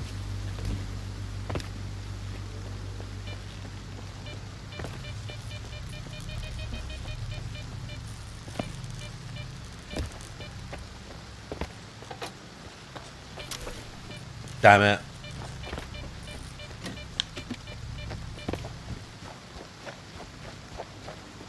Can't run away in. You know, like, I was gonna say there's like a blown out section.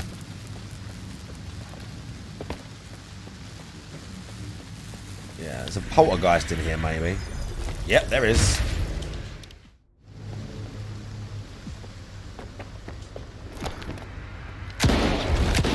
He is.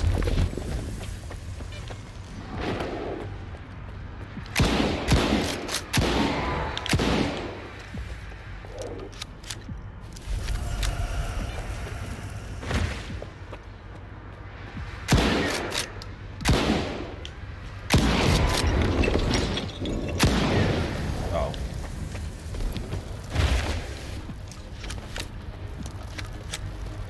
Okay.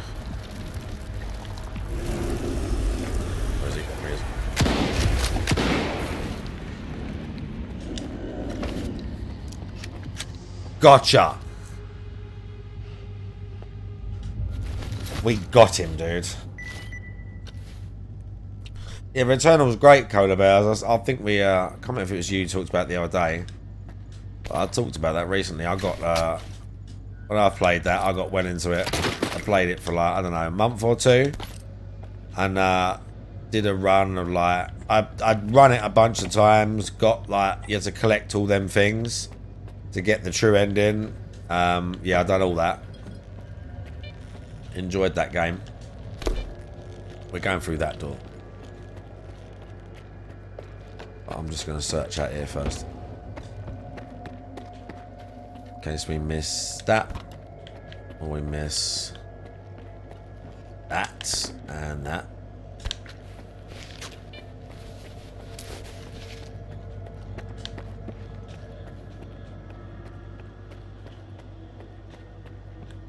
Where's the door?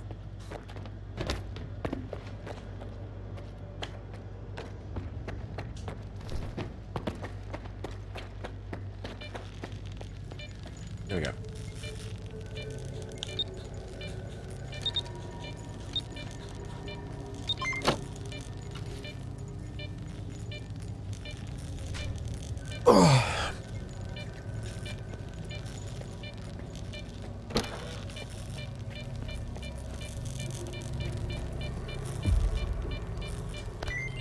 Diary, key card. Інструкція на випадок, якщо мене не буде на робочому місці.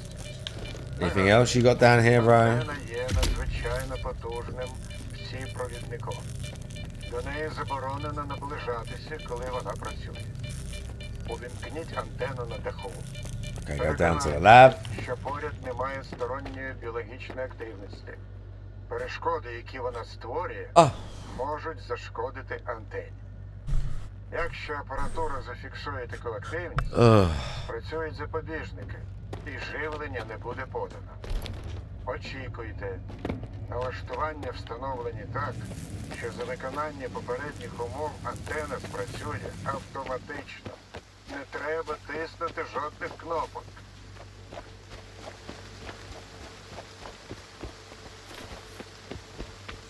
This side? Yeah. Okay, here we go. Another lab. Ah, yes.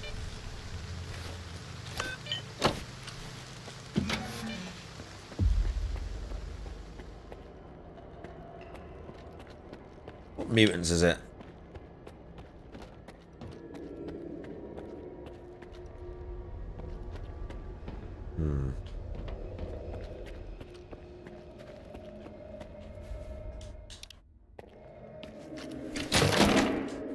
Don't need them.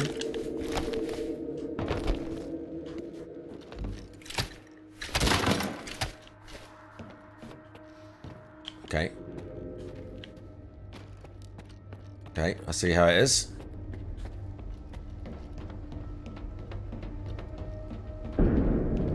There was a ladder.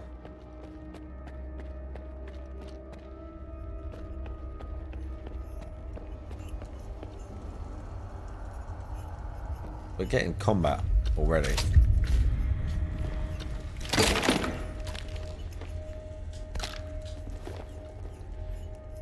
The journey, still the journey in, is it in Anomaly where you have to go? It's not the Pripyat Underground, and it's not quite the, there's just a big section in Anomaly where you have to go under the ground for a bunch of areas, trains, all this like deep shit.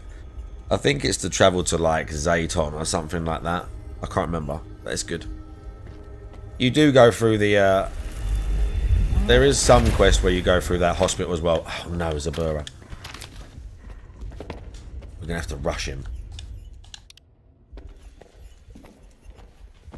We're gonna have to rush him.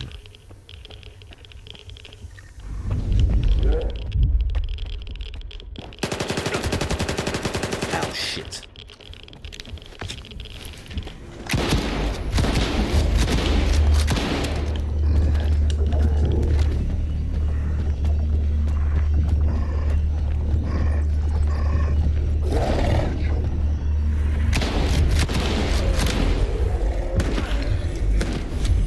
There's another one.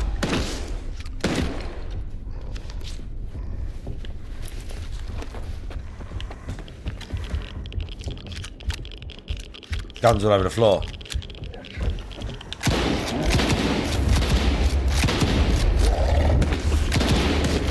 Shit.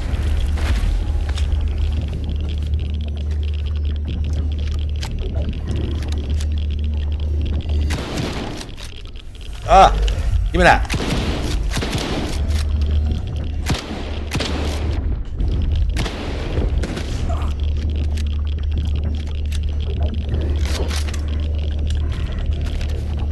Give my ram back.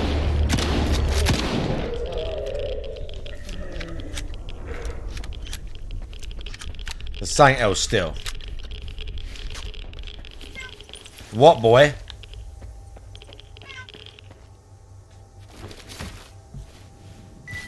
Bro, I know you've had food already. Don't start. I love how it looks like we literally cut that one's heart out.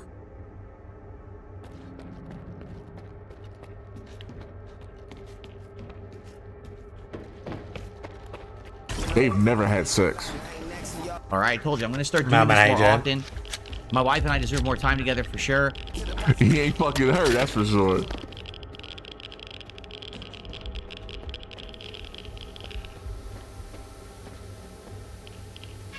He's begging you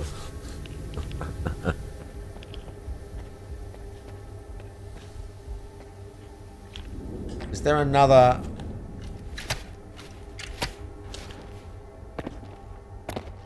Is there another burrow here?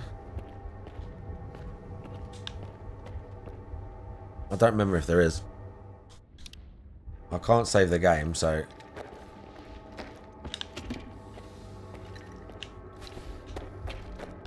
You have no dignity.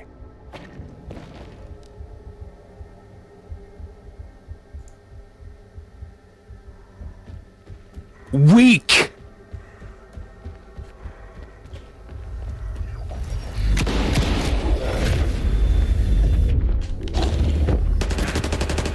No!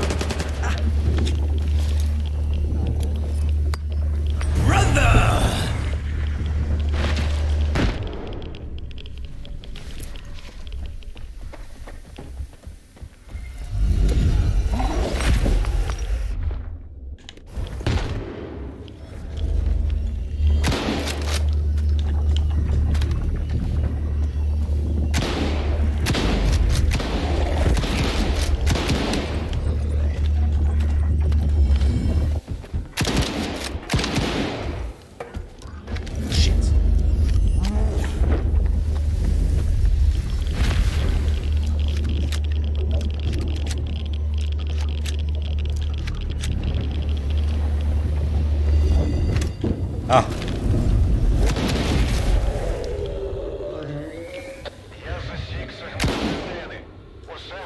Nice. Залишилося зовсім трохи. У X-15 є експериментальний відсік. Тобі треба встановити Really, Mailman? That's unfortunate. What was the other thing I put in? Oh yeah, I put in this as well. Лягти у капсулу. Навіщо? Paper bomb! I like that one. I still like this one more though. Weak! Це була спроєктована для одного користувача. Решта – мій клопіт.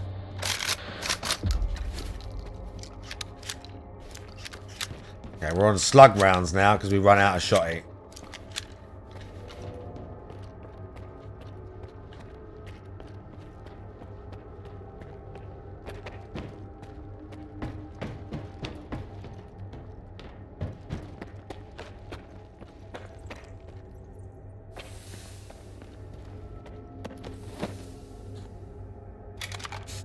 What do you want, boy?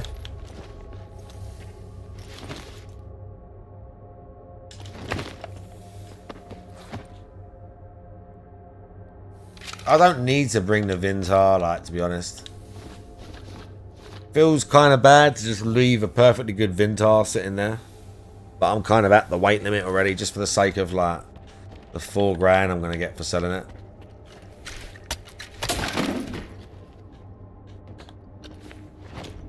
And in fact...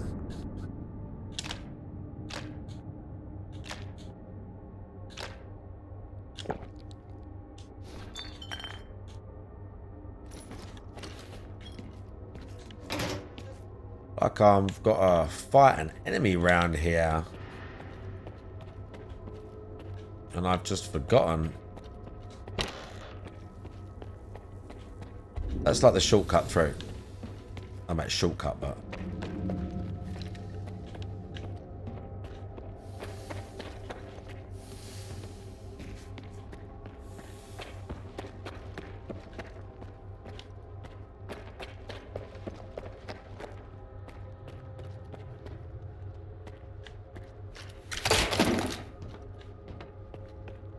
trash.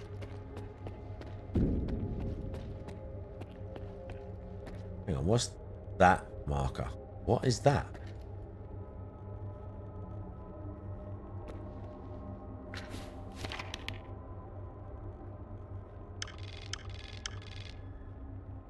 Oh, it's just saying the lab's there, I guess. That's weird.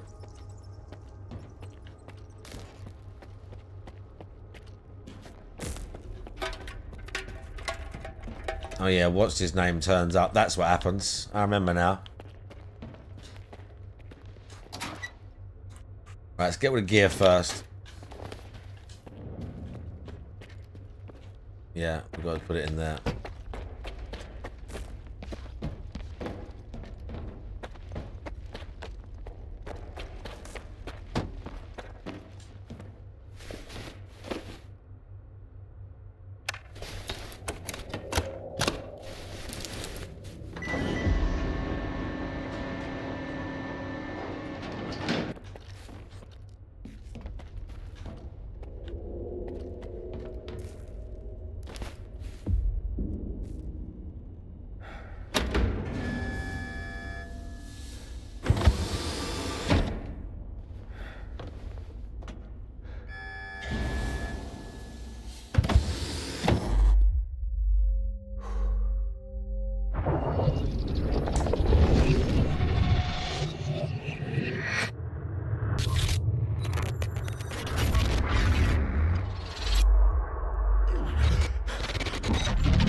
Скіф. Shush, boy.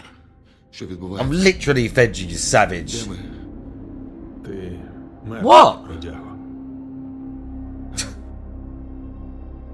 I'll check it out in a minute. Whatever's going on, I'll check it out.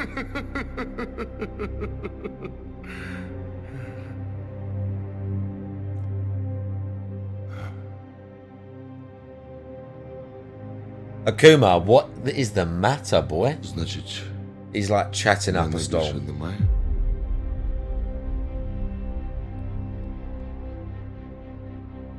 Але ж експеримент. Ми запізнилися. То ти таки здав мене? Що вони тобі обіцяли?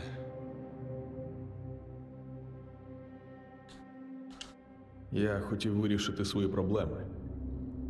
Але не очікував, що все піде саме так. Що з моїми людьми? Мені шкода.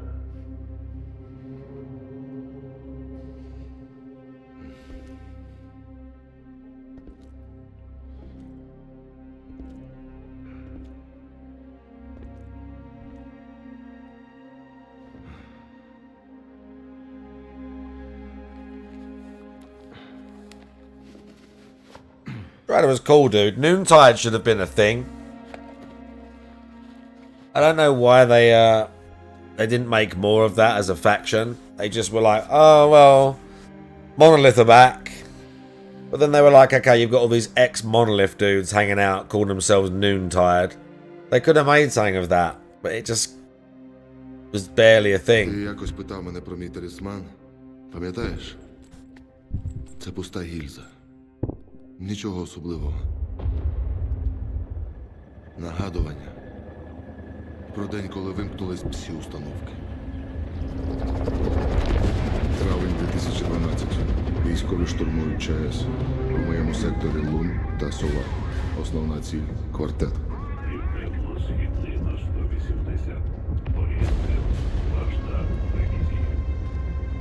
Ціль Сова. 345. Боковий слабкий.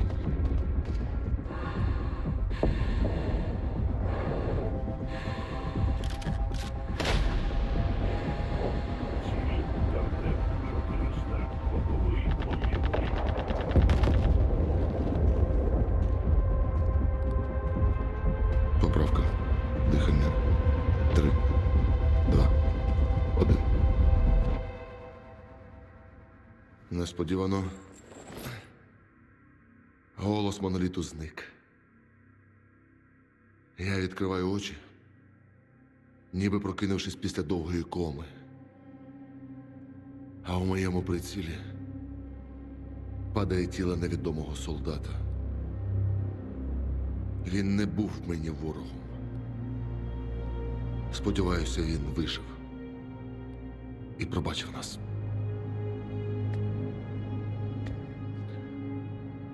Прощавай, Скіф.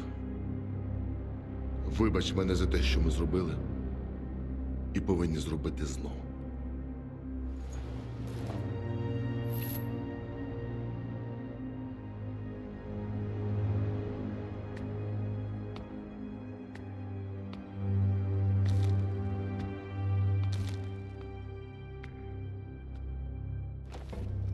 Ця ракета не доставить в ноосферу. Відчиняй.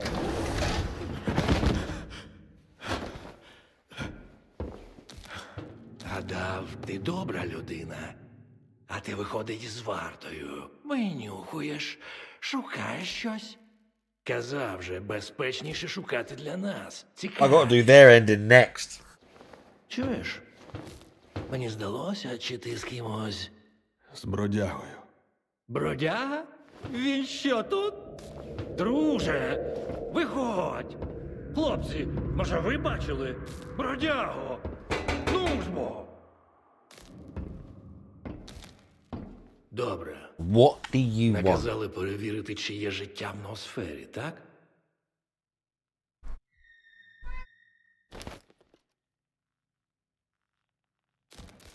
Це в'язниця свідомості, а не життя. Ти що, не чув представника? Не концентруйся на тут і зараз. Подумай, що можеш досягнути сяйва. Позбутися темряви, що сховала, що не дає почути. Уяви вічну весну скіф. Без болю, без жалю, без страждань.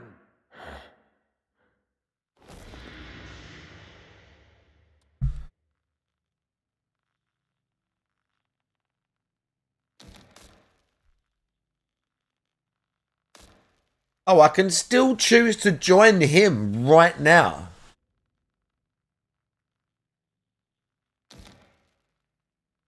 That's mental. How can you still choose to join him after all this? So even if you're buddy for the wall right up until now, you can still side with Strider. Життя належить Strider, живим Scar. тварам. Коли заговорять мертві, ми повбиваємо один одного. І навіть потім нам не буде спокою. Я тут трохи міркував. Хотів тобі розповісти про твоїх друзів. Зараз розумію, марно це все, бо ти не вартий.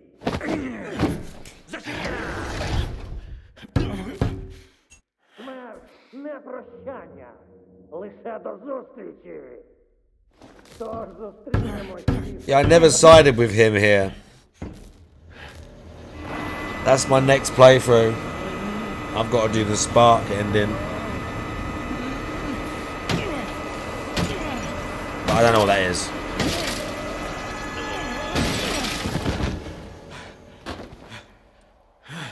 And I don't know if that's it. I don't know how many endings there are. There's probably some secret shit as well.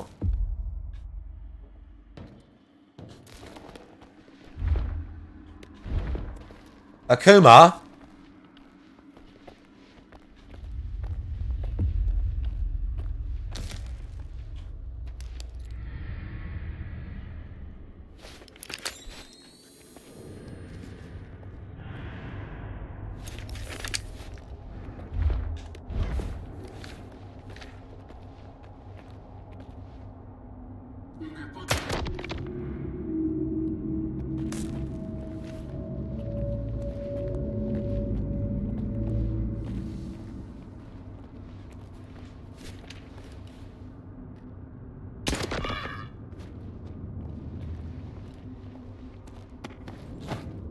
Oh, shit. Give me that, son.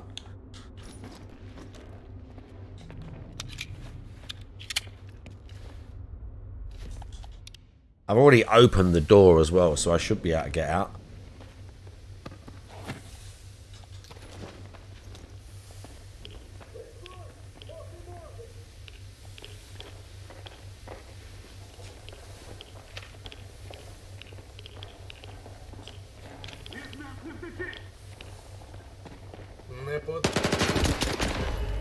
Shit.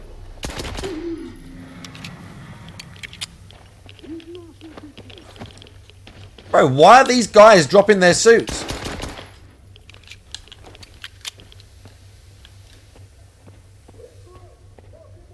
Bro, this pistol is pretty sick.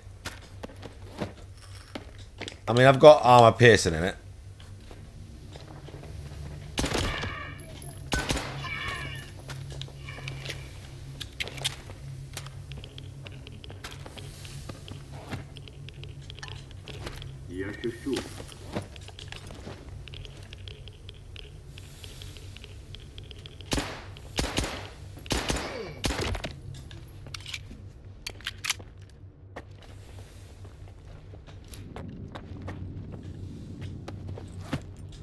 Two guys dropped their suit right there. It was happening like earlier in the game, and when I'm not sure since what update.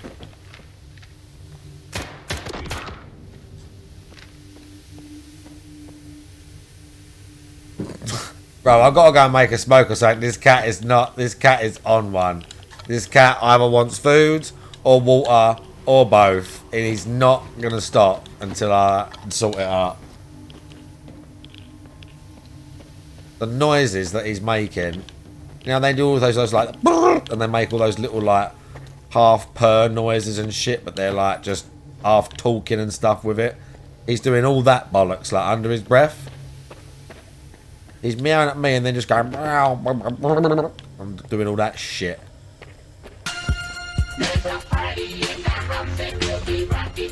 Yeah, do you know what I mean? Go and get your food. Alright, this is the way out. I could have got out of that, killing them all, but big ups, Draggers, how you doing?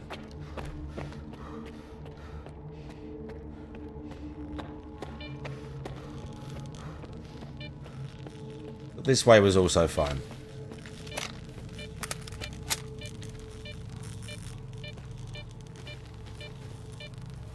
Where's my nearest? I've got to go here.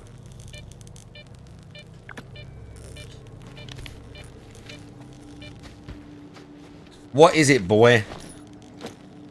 We're in the red category when it comes to overloaded.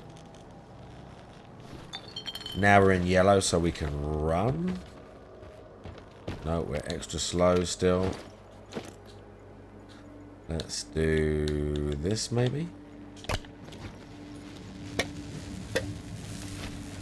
Yeah, we can run a bit faster now. That's fine. We don't have to take one of the fucking hill things. Right! Cat's like fucking with everything. Right, I've got to go do this. I've got to go sort the cat out. Because he's like, whatever he's fucking around with, he's like messing with literally everything. Because I won't give him attention. He's messing with literally everything. I'm not staying late anyway because I'm going out later. What are they streaming on Tampa Never Sleeps? First Attack. Looks like Tekken.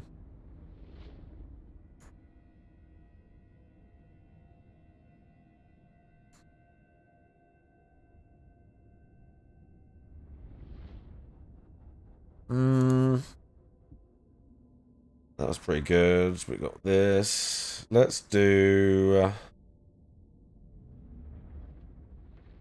you.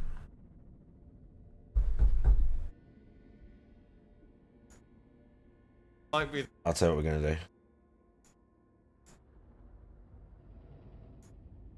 This is Jonathan Ferguson, the keeper of firearms and artillery at the Royal Armouries Museum in the UK, which houses a collection of thousands of iconic weapons from throughout history. And I'm your host, Dave Jewett, and today we're covering a whole array of movies, TV shows, games, and beyond, all using clips submitted to us by our patrons.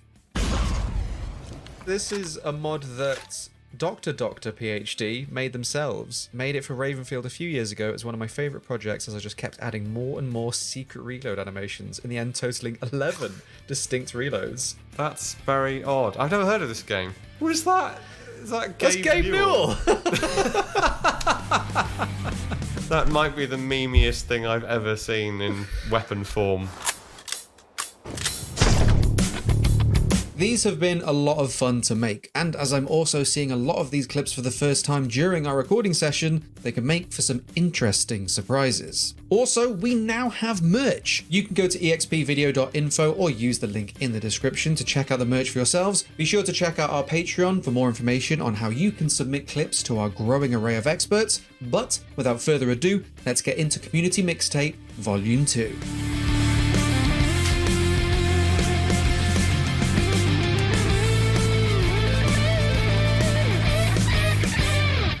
As these are all clips submitted by our community through our Patreon, I've not seen a lot of these myself, so we'll be on at least somewhat similar footing here. Noted. Difficult to know what to expect with these.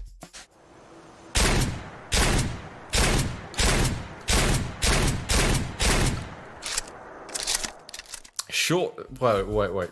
Short-ribbed hair-trigger automatic shotgun was that? That's quite the explanation. So this would be a mod gun in the first place, presumably. So I don't think the Auto 5 is in the base game, is it? That's right, they've added both the Auto 5 and the Inquisitor, which is the radioactive variant, it seems. Okay. Here is the same early pattern of, the Auto 5, basically, with the sight rib and the cuts compensator. usually associated with the Thompson submachine gun, but these shotguns did in fact come with a version of the Cuts compensator made by Lyman. A semi-auto shotgun as depicted, but not so much with the weird gubbins on it. So what's this doing, sorry? There've been radioactive weapons in Fallout before. We're in Fallout 4. Okay. Before. But the Pig and Degenerate DAC, they made this mod themselves. So I think to keep it within the world of Fallout, Yeah. you can't just stop at the Auto 5. You've got to make the radioactive Auto 5. It's fair enough. So the real thing has this sort of textured, shallow sight rib across the top, which then picks up the front part of the sight rib. It's slightly raised, and it's all just a textured rib. But there is a bead at the front of the gun there that you use. You sort of nestle that bead in the sort of sighting rib, and on this it's bright green.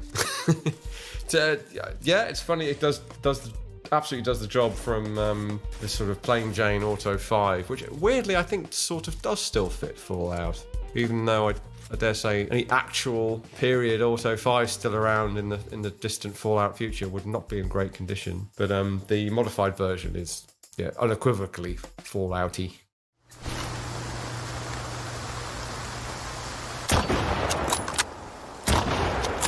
Submitted by Silvertine. This is a weapon that was added into Stalker 2 after we did our episode. Okay. So this is an official gun in the game now. Oh, I see. Okay.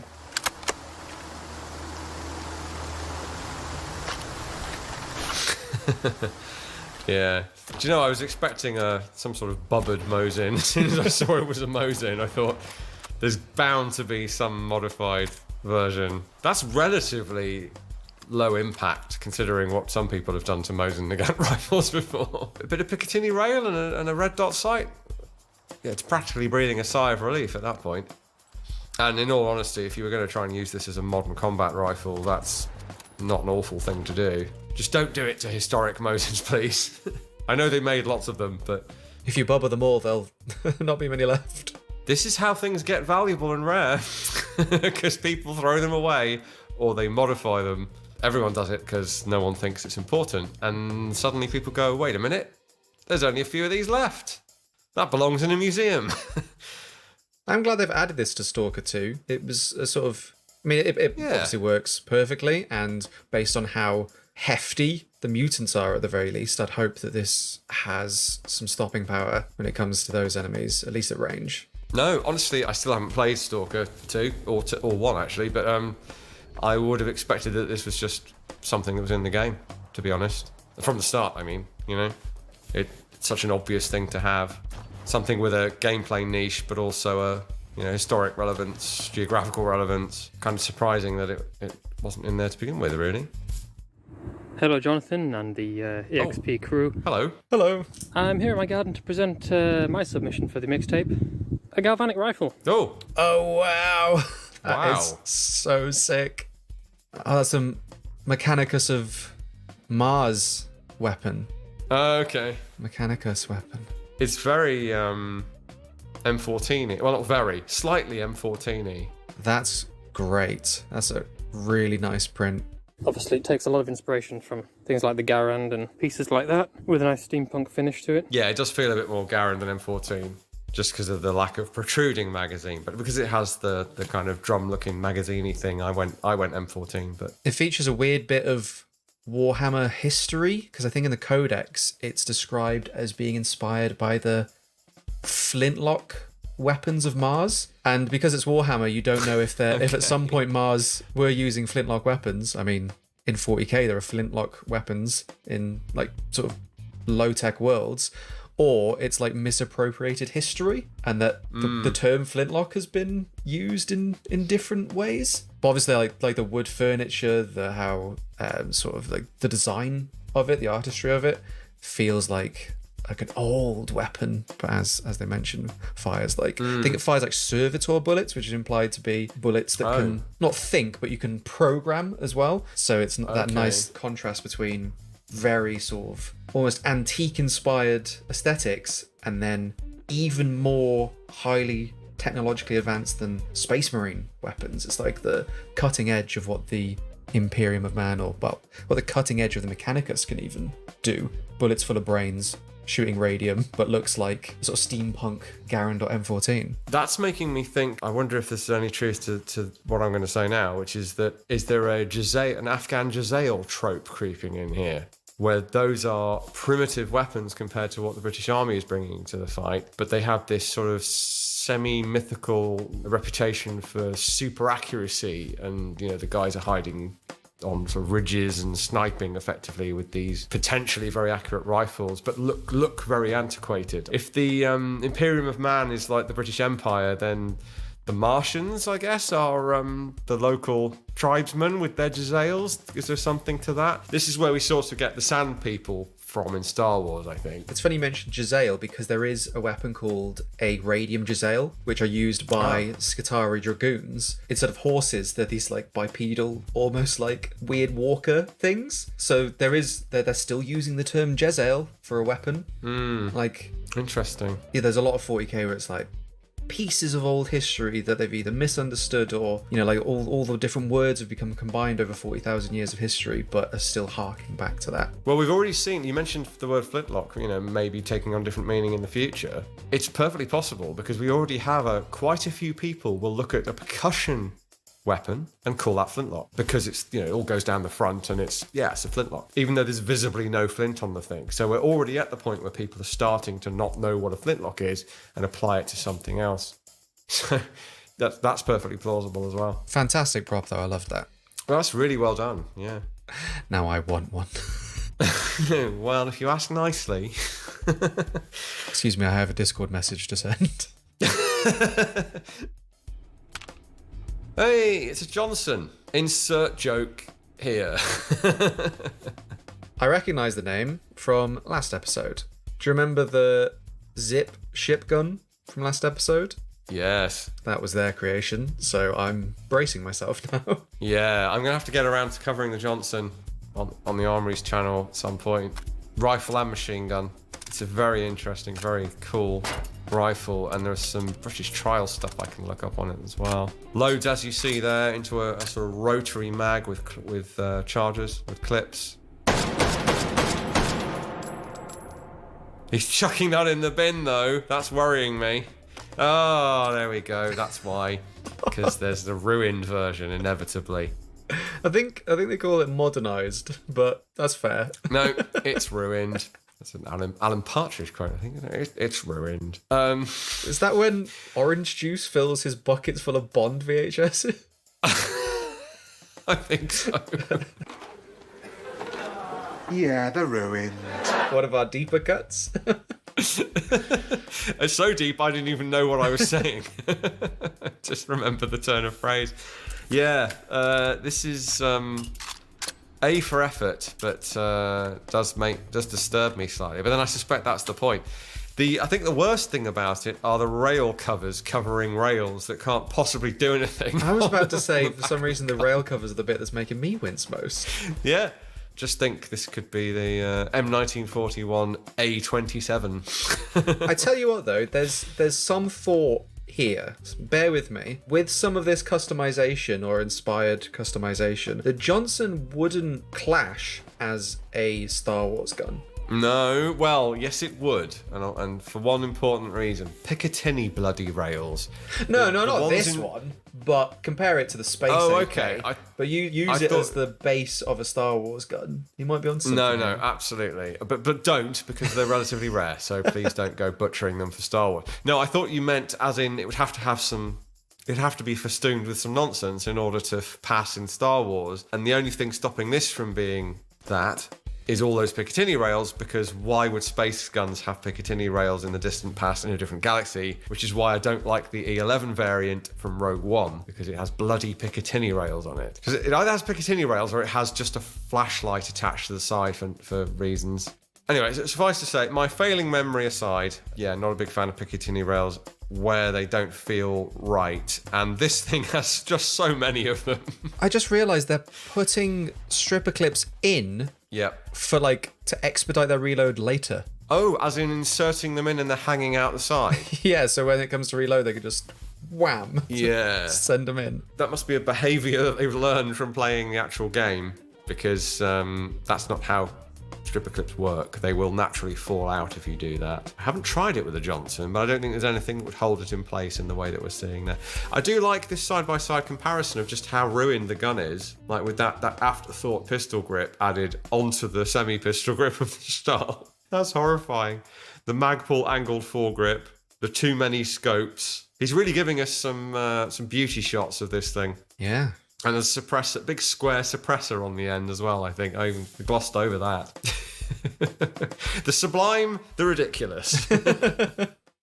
Will the round stay in the body without going all the way through and hitting someone else? Guaranteed. Then you're so sure why? Oh god, it's been a long time since I've thought about this TV show. What's this? The Shield? The Unit. The Unit, sorry. I meant the Unit. I said the Shield.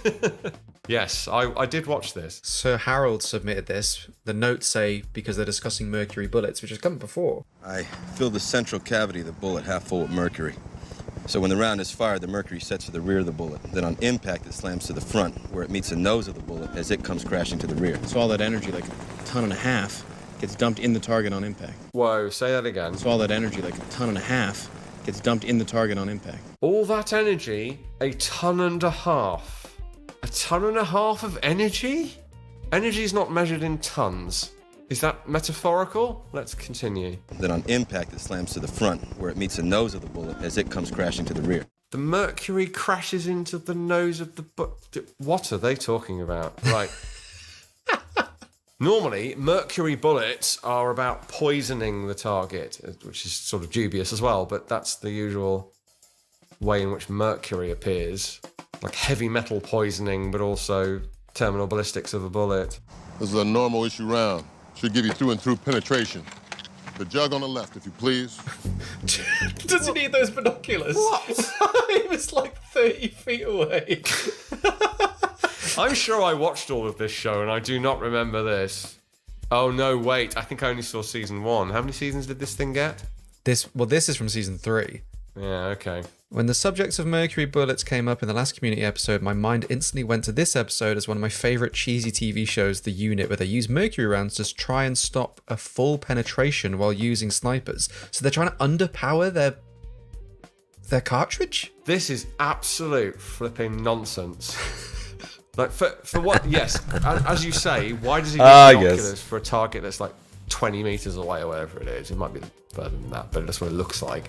They're shooting through jugs of liquid onto a cardboard backstop, which isn't a backstop, it's a target frame. Backstop would be the thing that stops the bullet at the back, hence the name.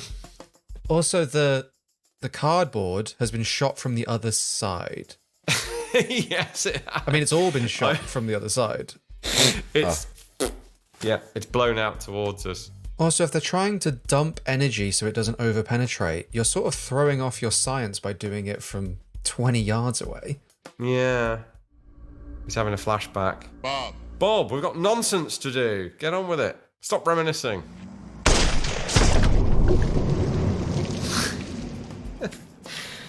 Yeah, so I guess the first shot is purely to show you what bullets do, i.e. go through a jug of liquid and straight through the cardboard. So they're using the cardboard deliberately as something that's easily penetrated by bullets or bullet fragments to show you just how amazing this mercury bullet is at not over-penetrating.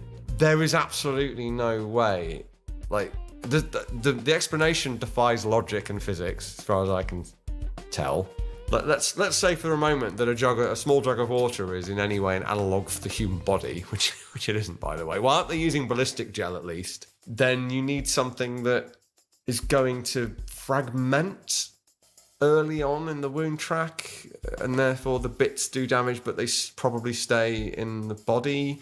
Or like a frangible round where there's going to be a nasty wound of entry, but not really an exit wound because metal powder essentially is being dispersed into the wound. But as you say, that's got to be at the distance you're planning to shoot at, roughly, or at least you'd have to do a lot more testing than just redneck science level. What are they doing? That's so strange. Like, if they just said, this bullet is, I don't know, a copper jacket containing liquid mercury, and which means that when it has enough energy to create a serious wound, but it immediately disperses, you know, doesn't have the solidity, the sectional density, the energy to penetrate out the other side. Yes, that would make sense. This stuff about there being a hard nose and the mercury slams into it and it creates a load of energy, but somehow that prevents it over penetrating. That feels like it's been... Someone had an idea that made some sense and then it got rewritten into something that made no sense.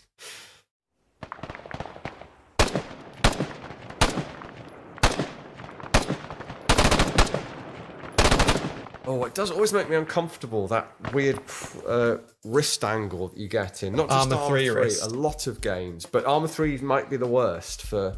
Yeah, like Raptor wrist. Yeah, an ounce of recoil and those wrist bones are getting crunched. Oh, this is heavy. Here is our HK21 A1 with its belt box and all. Check that thing out. This looks good to me.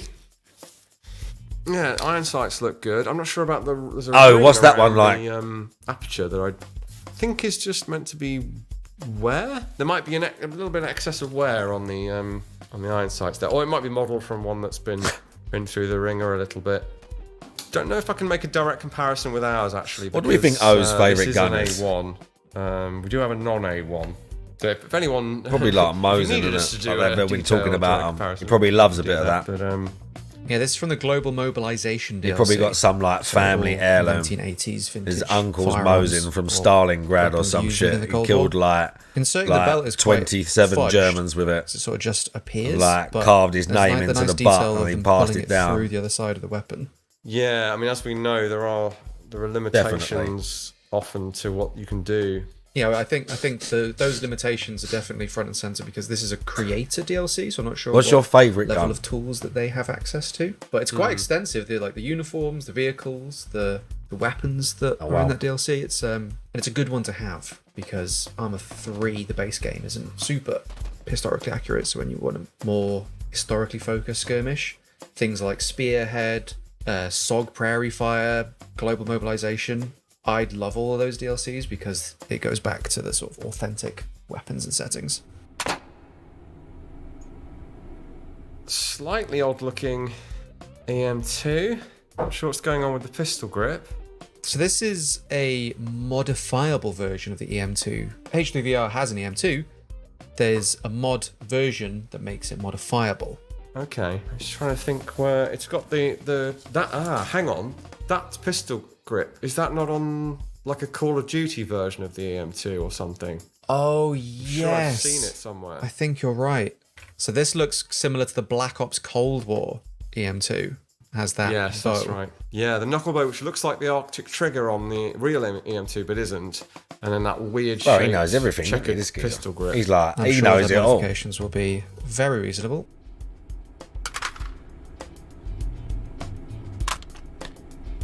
Oh my. Oh, no. Oh, wow. I will say, when I was writing my Bullpups book, there was a suggestion that we ask a well-known firearms company, who were up for the idea but weren't able to help in the end, to conceptualize a modernized EM2, not a million miles away from this, as in polymer furniture, rail attachment systems, that kind of thing. And that was never done, so I haven't seen. This is the first one I've seen that tries to fully modernize, like the double take almost between the two. This is like the EM2 My if it blanket, existed dude. in the Expanse universe. Someone else throwing the more reasonable one in the bin and choosing the modern one. Yeah, I mean, I think the only thing that absolutely makes me twitch is the F2000 sight cover, because that's really doing nothing other than making it look more sci-fi. Without that, that's a good effort at modernizing EM2. Now, in reality, EM2 comes into service. Well, when would it come into service? Probably not until 1955 or thereabouts. That was one of the reasons they went with the FN design because they could make 5,000 troop trials rifles in relatively short order, whereas Enfield had no chance. So that was part of the decision to bin the EM2, like we saw there, and go with what became the L1A1. So if it's in service let's say it's in service 55, well, I mean, let's be honest, the SLR didn't last beyond the Gulf War, did it? So it's not going to last into the era of... It lasts into the era of polymers, and in fact, the EM2 was already slated.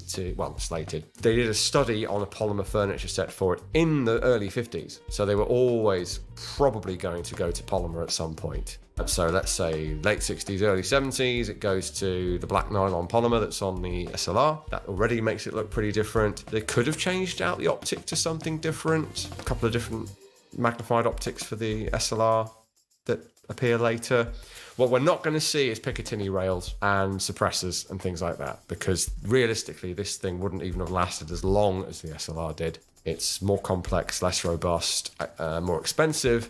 It would have been pensioned off sometime in the 80s, I would have thought. Anyway, actually a good effort. The only thing that tipped it over into Trollsville, I think, is the F2000 reference. What the heck? So this is submitted by the Walrus Queen. And they said, introducing a submachine gun only a mother could love, the Andrews Machine Carbine. When I stumbled upon this modded horror, mods creator named Volks, for H3VR, I immediately knew it had to be real because of how weird and ergonomically terrible it is. They said it was submitted for British trials in 1943. It's very clear why it didn't stand out to the competition. I've included a brief showcase of it at the range as well as in combat. Yeah, I'll be honest, my first thought was that looks wacky enough to be a real design. Then when you said it was British, I thought, I have never seen that before in my life. Not that I can remember. We definitely don't have one here. So every now and again, I do learn something completely new. I have to go away and look this thing up. What we may have potentially is some reference to or drawings of it. Guessing it was a private man-in-shed development. Could it perhaps be Commonwealth rather than British? I wonder. Quite a few wacky SMGs come out of Australia. So the first I'm seeing of this is its virtual version. I totally agree about only a mother loving it. Apparently it was designed by an Australian engineer who sent the blueprints to BSA, who constructed a small batch of prototypes. I've never heard of this thing before. No, I got it right with Australia though, didn't I? You did. I will have to ask BSA if they still have any information on this. I do, of course, H3VR being what it is, we're seeing a lot of recoil from this thing not having a buttstock. That half pistol grip is quite painful to look at. The trigger mechanism being on the side is again, awful in principle. I'm not clear on how the magazine is locking in place, because it doesn't seem to have a mag well. And the bit what holds the Sten mag in place is visibly further down than that. So I think there may have been some fudging. Maybe I'm guessing there's a photo or something of this that does exist, and it's not shown with a mag, and maybe someone has assumed that, well, you just jam a Sten mag in there, but there's no way that's being held in place. I'm sure it won't surprise you to learn that there's a Forgotten Weapons article on this from 2014. It shouldn't, no. What a weird thing. Very, very strange. It doesn't even remind me of anything else, like fictional or otherwise. It's a box. I know who will know this thing, and that's Freddie Clifford. Hello, Freddie, if you're watching. I'm sure, possibly Matt Moss as well. They may well have come across this thing. I was thinking that was a sling swivel on the back, not a bloody ring pull. Every now and again in history, someone comes up with the idea of some sort of ring pull cocking system. Well, the article says it's equipped with a sling or lanyard loop on the back of the receiver. Ah, so is this another assumption as to how it's supposed to work then? Because it can't be both. Apparently, according to the article, the only pictures that they have are from a Dutch gun magazine. So it's made by an Australian, sent to BSA, seemingly extremely unknown, sourced from an old Dutch gun magazine. What did you say it was called again? The Andrews Machine Carbine. Right. Well, I mean, I've never heard of it, but without blowing my trumpet, if anyone can find out more on this, it would be us. So, oh my word, it looks even worse in the photo. Holy cow. God bless Australia and its wacky firearms designs. With all the peace and love and respect in the world, if there's one thing I didn't expect from recording this episode, was to learn something I know. It does happen occasionally.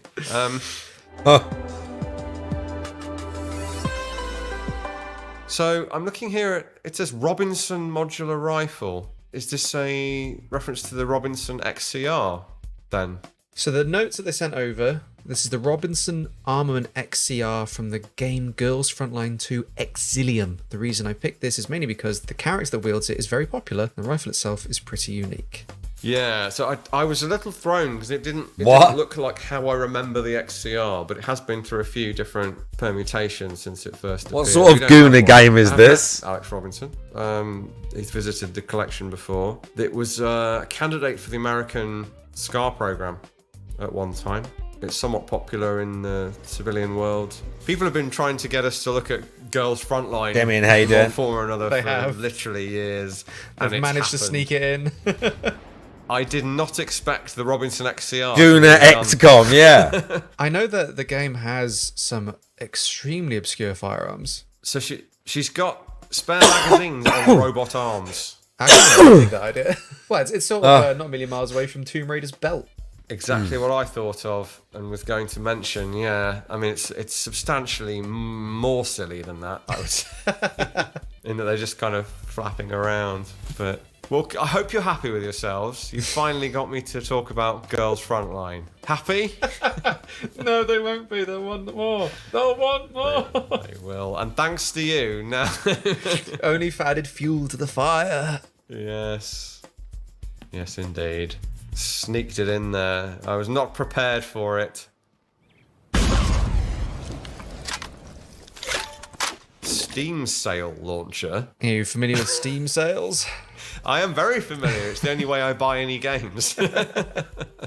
Okay. Oh, so this is a mod that Dr. PhD made themselves. Right. Made it you for want a Ravenfield Steam a sale few years launcher? ago. It was one of my favourite projects as I just kept adding more and more secret reload animations, in the end totaling 11 distinct reloads. What? I've only included the Beast reload in this one. That's very odd. I've never heard of this game. They're reloading it with a Steam award. Is that what that is? Yeah. Okay. So reloading it with the game A Plague Tale Innocence, which, yep, would have been going on sale quite a lot at that period of time. Was that? Is that Gabe That's Gabe Newell.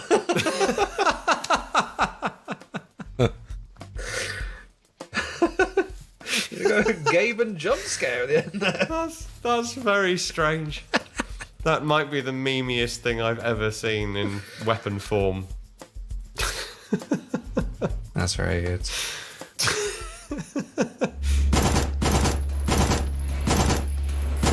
That looks like the HK SMG2 to me. But different. 8mm compact. What is this game? Signalis. Signalis, isn't it? The game is top down usually. I think they've used a mod, like a camera mod or a gameplay mod. Yeah, I was going to say, I don't know how they got that view. Close up with it. Okay. When did this... What vintage is this video game? Signalis came out 2022. Ah, okay. So it's vintage by design.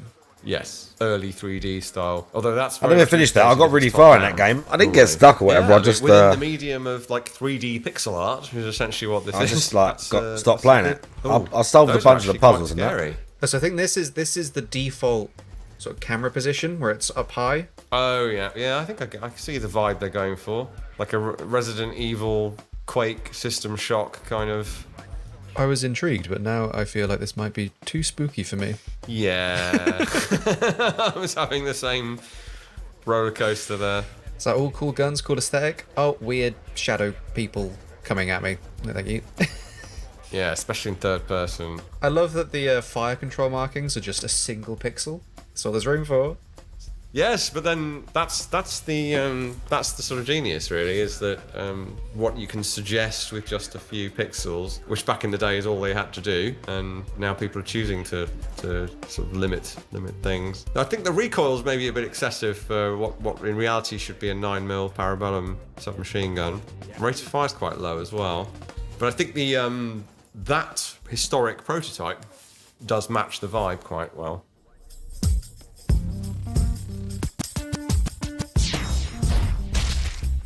I remember this game from so long ago. I don't remember it, but I feel literally called out here. This was a very, very bizarre game. It was like taking the idea of modular weapons and dialing up Oh, to what 11 the fuck? and I went somehow blurry. being even more silly with it. They're clearly using a cheat because they've got unlimited resources and money Weird. in the corner there. I think they'd have to, so this game, last I heard, wasn't even online anymore. I'm not sure I like the way that reads. 9 out of 10 moms recommend Jonathan Ferguson's Pain. Sounds like a scandal. I didn't even see that. I think one of the first videos I ever put on YouTube, which is now long gone, was covering this game. Loadout. I think I played this. Up lightning beam weapon, and it's over the top and it's wicked. Don't you? Or was it called Loaded? I remember a game called Loaded and then Reloaded. So like 15 Not years Loadout, ago. thinking about When it. you were in I remember short Loaded. I remember the game having Like a jiggle top-down physics shooter, when I think. your characters didn't have trousers on. Lovely. A barrel type of tube is amusing. I've never heard of this. I think it was free to play. Came out 2014. I feel like I'm coming in at the top floor of this one.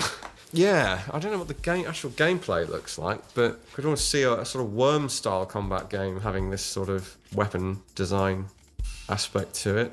Oh, okay, it's like almost Team Fortressy kind of Team Fortress / Borderlands. They did say they've used the needle effect to showcase the healing warheads. Oh yeah. Oh, I see the jiggle effect. Yeah. I mean, to be fair, that even the base weapon was so out there that it's not. It's maybe not as painful as it could be. Oh, charming. I forgot about that. What happened there? Characters flip you off when they die. Oh, that one just grabbed their crotch at you as well. Yeah. Oh, it's gore effects as well. Yes. What a strange game. Yeah, the developer no longer exists. God, that was a weird nostalgia trip back to 2014 that I didn't expect. The heady days of 10 years ago. Oh, God.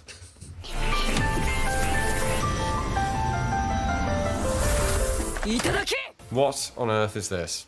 They said this is Gun Gale Online, a spin-off from Sword Art Online, but more gunny, and is apparently one of those animes that feature like weirdly quote-unquote realistic firearms.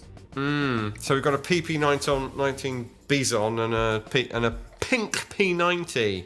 I think I've used that P90 in Call of Duty. And the Bison's got a suppressor on it, I think. So the bullets can chip chunks off rock, but leave digital marks on people. From what I understand about Sword Art Online, at least, I've not heard of Gun Gale, but they're in like a virtual world. Yeah, I surmised as much. So there's an SVDM by the look of it there, which looks positively normal compared to the pink P90. Curious.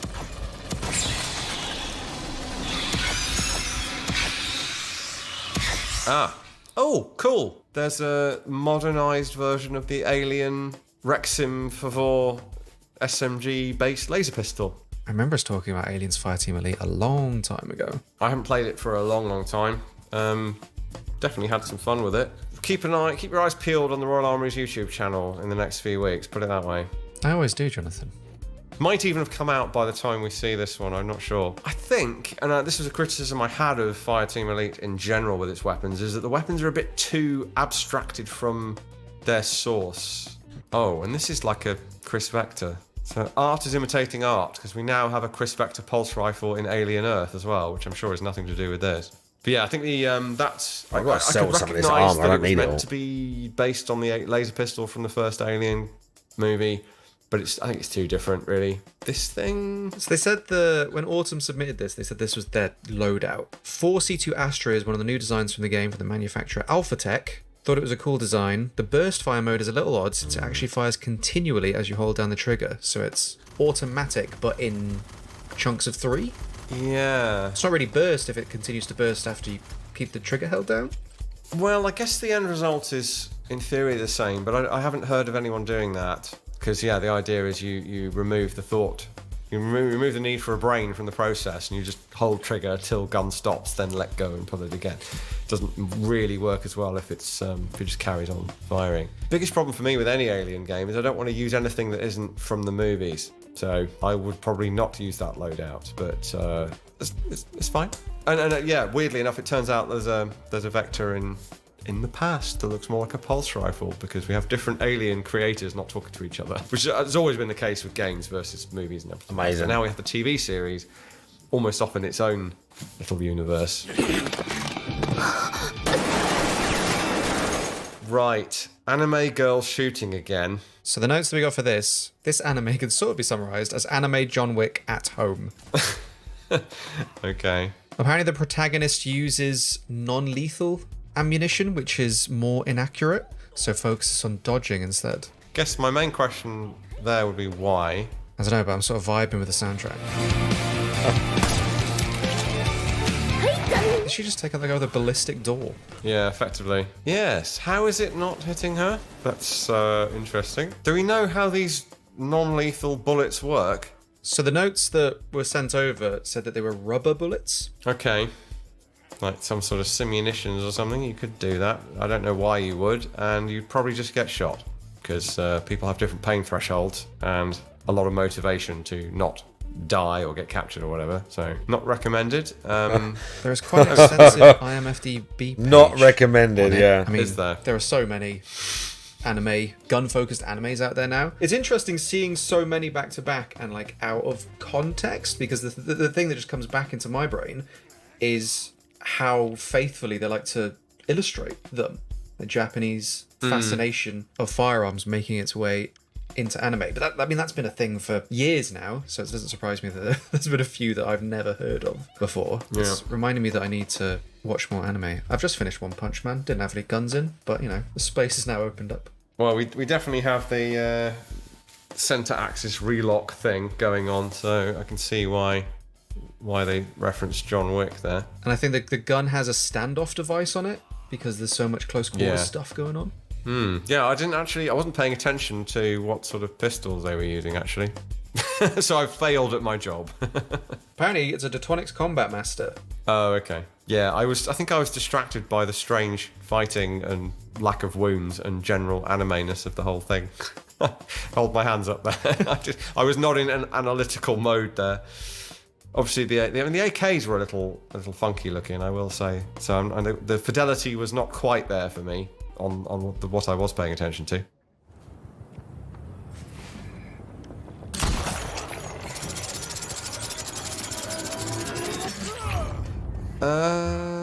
So this is Dead by Daylight. I know a little about the game. I don't know if you've heard of it before. I have heard of it, yeah. So this is one of the killers. It's the original sort of asymmetric survival co-op, isn't it? I think the only one of which I've actually played is Predator Hunting Grounds. I think it's the only one with something firearms adjacent. Using okay. a blank to shoot a chain to blind people in, maybe? Yeah, I mean, it's we have a number of different harpoon guns in the collection that are not too far off what this does, but they don't do it with chains. They do it with ropes.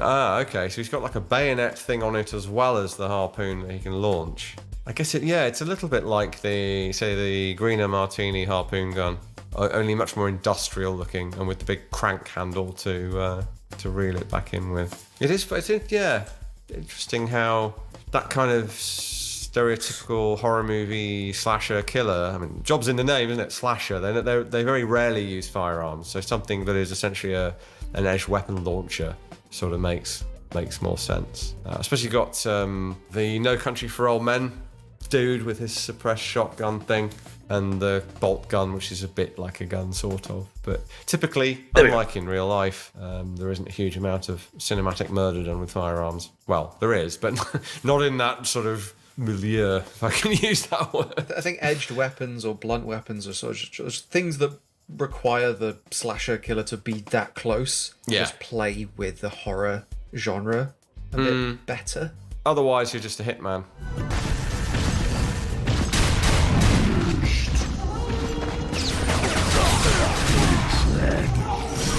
This is also new to me. It's been a long time since I've seen Unreal Tournament. I was going to say, that's Unreal.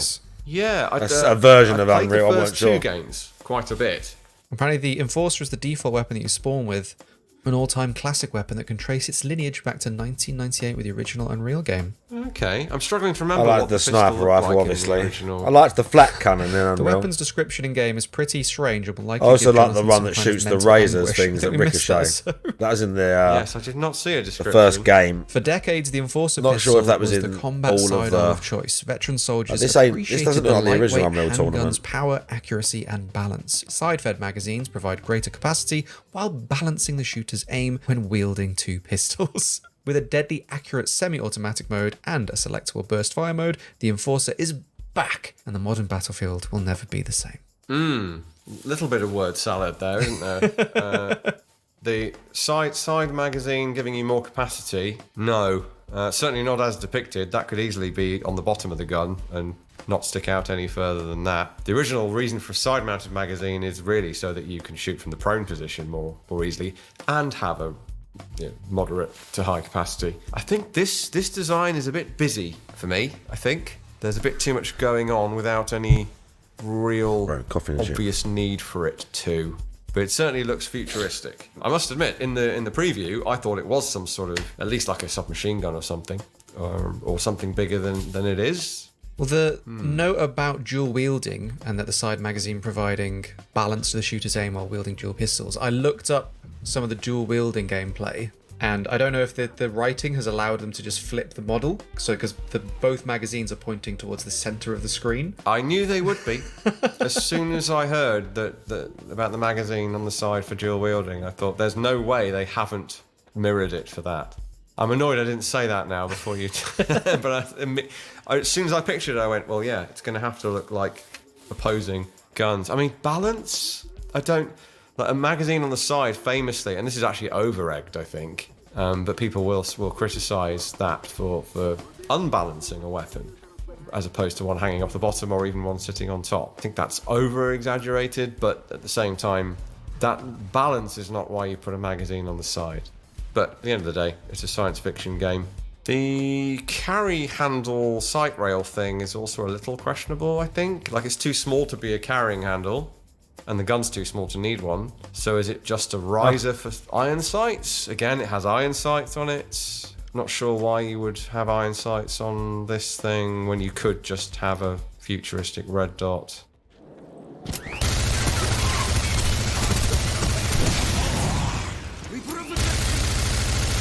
Singularity is a game I have not thought about in a long time. I played that on sale and have yet to play it. Well, see if this encourages you or discourages you. I think I was intrigued. I played that. It was an id game, wasn't it? Yeah, I played that. Dan Loeb said that they included some of the views of the game's 3D models, but unfortunately loading the full res text just crashed the viewer every time. Classic 3D modeling software. I didn't realise, though, that this was the last game Raven Software did before becoming a Call of Duty support studio. Right. Yeah, I think that's one of the things that can convince me to buy the game, actually. Because they did Heretic, they certainly did Hexen back in the day. Hexen, Heretic. Yeah, way back. Hexen, yeah, so Heretic, Hexen Beyond Heretic, Hexen 2, and Soldier of Fortune, we've talked about before. Soldier of Fortune, bro. Star Trek Voyager Elite Force, which I loved back in the day. That was a great game. Me too. I still need to go back and finish the sequel, which I did start playing but many years later. This confuses me with it says 100-round clip, which obviously makes me sad, and then it has this tiny little reloady thing that goes on top of the gun that isn't the ammunition. Is that supposed to be a battery? I don't know what's going on with the brass looking ring thing around it, but there's like a belt of ammunition. Oh no, that is no, wait. So that's the ammunition being fed from the top. Oh, well that's far too small for a 100-round magazine, or clip as they call it. There's something else spinning. Oh, is that just a belt that's spinning around it? I think that's like, I don't think that's a That's not a belt, like rotating... a drive belt. Like a chain. Yeah, so I guess the rounds are exceptionally small. It's like the Mass Effect bit of sci-fi writing that says the rounds are so small, basically, you never need to reload. So there's some sort of drum thing that spins at the back. There's some other chain type thing that spins the other way around, about halfway down. But the actual magazine is a tiny, tiny magazine of tiny bullets. It doesn't really make any sense at all. Feels a little bit over-designed, I have to say. I'm sure it's satisfying to use, but as a Gatling gun designer, I'm not sure it's my favourite.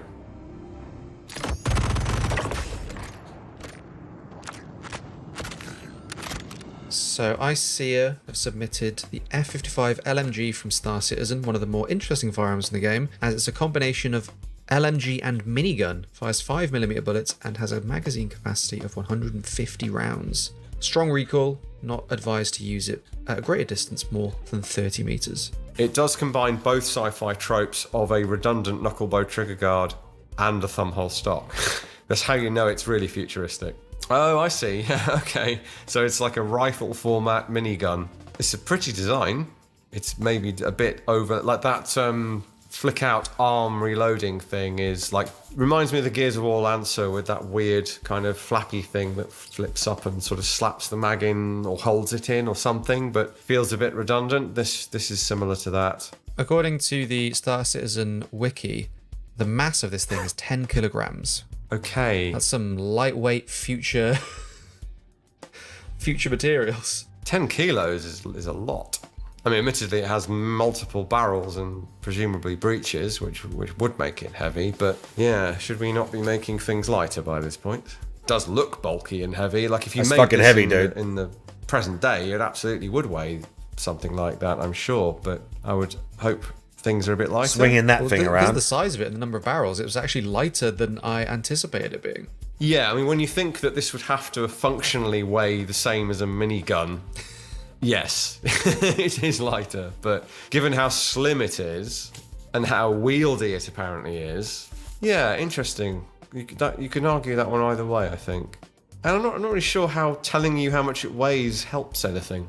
I think because it's Star Citizen's like a massive RPG, it probably has some effect on your fair enough. capacity. Yeah, so I suppose 10 kilos, I've just had to check that, is 22 pounds. That's sort of standard 20th century LMG weight. So yeah, much lighter than it ought to be given the number of barrels. I guess I'm just thinking that in a sci-fi future, you wouldn't have anything that would weigh that much. But I mean, again, if you, as you say, RPG, so trade-off in terms of encumbrance, firepower, and certainly the idea of a multi-barrel weapon that's actually viable to fire from the shoulder is a very science fiction idea.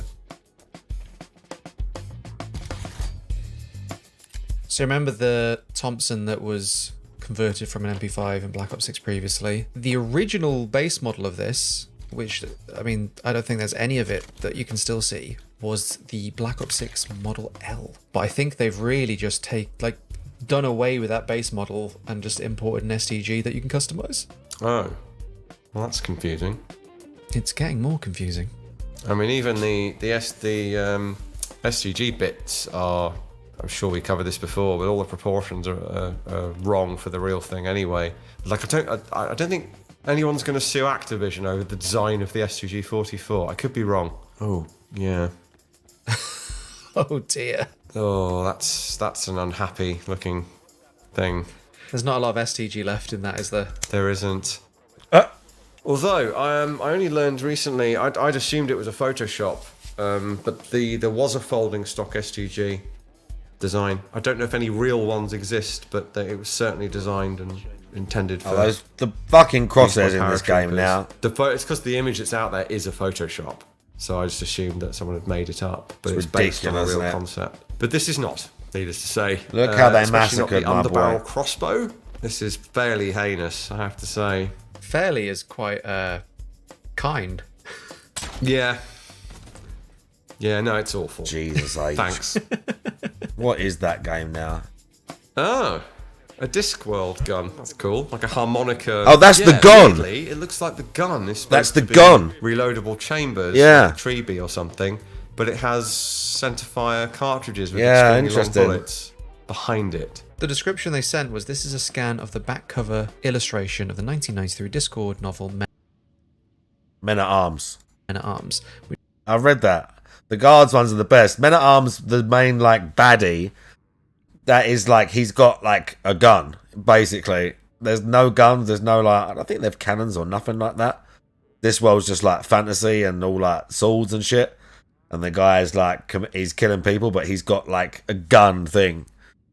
The only one in existence type deal.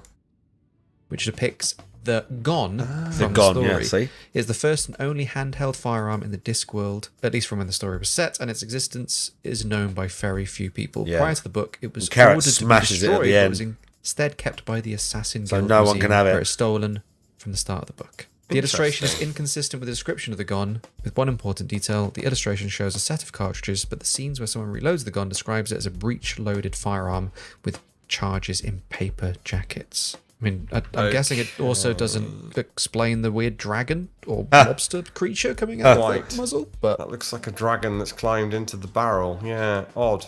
Yeah, that's pretty confusing. So, I mean, cartridges are for breech loading, so that's not inconsistent. But obviously, if it describes paper cartridges, then it is. And those holes on top of the chambers aren't going to help you ignite those cartridges behind. So you could just assume that they're for a different gun, but obviously they're intended to be for this gun. Vaguely percussion-looking hammer. It looks like they've looked at some real gun designs insofar as that front sight muzzle setup is very, very reminiscent of some early 16th century arquebuses and things, but they've not paid too much attention to it and have gone their own way. Yeah, interesting. I didn't know there were any guns in Discworld. I'm only very vaguely familiar with it. I think I've only read one Discworld book. I've read a couple. I suppose in a world where luggage can walk around and the planet is on top of 4 horses on top of a turtle, this is what I'd expect guns to look like. Yeah, I like the cute mice, and I'm guessing that is a dragon that's kind of facing the wrong way. I don't know. Feels like it's facing the wrong way anyway. Investigating. Don't know. I guess it's got cobwebs on it, so it looks like there are animals kind of intrigued by what this thing is that no one's used for a long time, I think is what they're going for. Oh, good grief. So, Wargate director, who got an entry last episode as well, is submitting the whole weapon family, all variants of the same base gun, the K5PM, C5PM, C36PM, and C5GM. Stop it. First one I'd like to show is the K5PM, which was essentially born out of a simple joke of you wouldn't bulp up an MP5. Yes, I can see that. I see it. It has the lower receiver of an HK94. Oh God, there's a gold and wood furniture one. There's a G36 looking one. This is very far down its own rabbit hole. Yeah, they said the G36 was directed towards me, so I feel as I'm under attack now as well. Yeah. No, it's I appreciate the EXP Arms Easter eggs. Yeah, it's very literally on brand, but yeah, there's a bullpup pistol version there as well, which is a little bit horrifying. I don't think that one can work, mechanically speaking. And I'm not sure. Yeah, none of them have enough room in the receiver to actually feed around, but I realise that's not the point. They're weaponized by existing.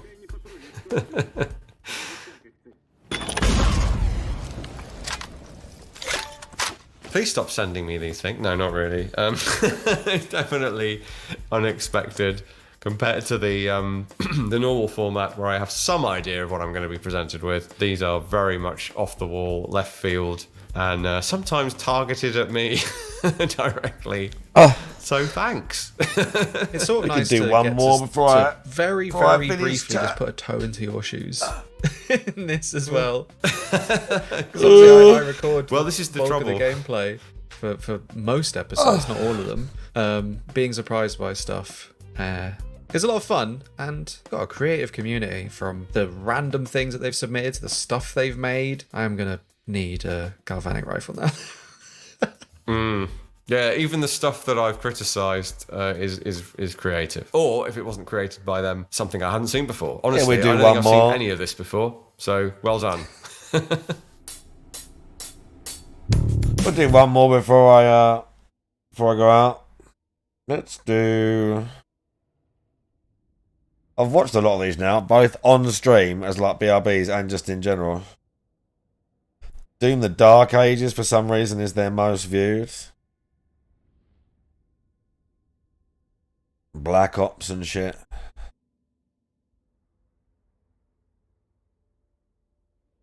The Metal Gear one they got a lot of views on. Let's do the Doom one then. Thousands of iconic weapons from through. Oh, bro, you got to do the intro, bro. This This is Jonathan Ferguson, the keeper of firearms and artillery at the Royal Armouries Museum in the UK, which houses a collection of thousands of iconic weapons from throughout history. And I'm your host, Dave Jewett. Today it is time to rev up those chainsaw shields as we take a look at the weapons of Doom, the Dark Ages.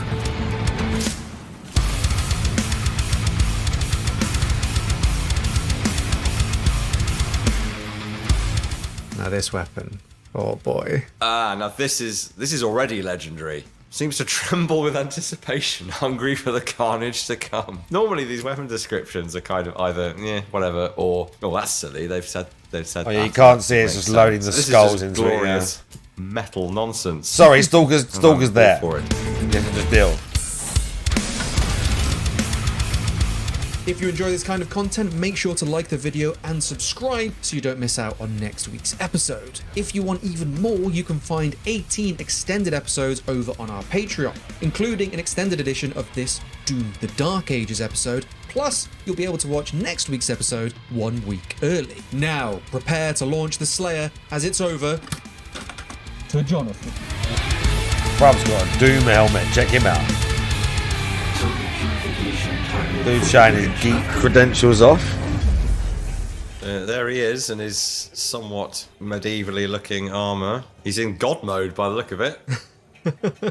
I've already spotted shotgun cartridges on his belt, like they had in the medieval times.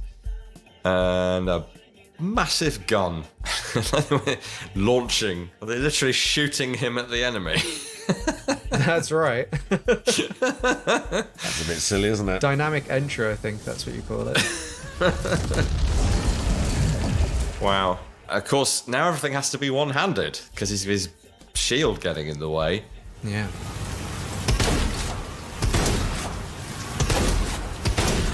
It's kind of funny that this is effectively the pump action from the old games, only it's more advanced.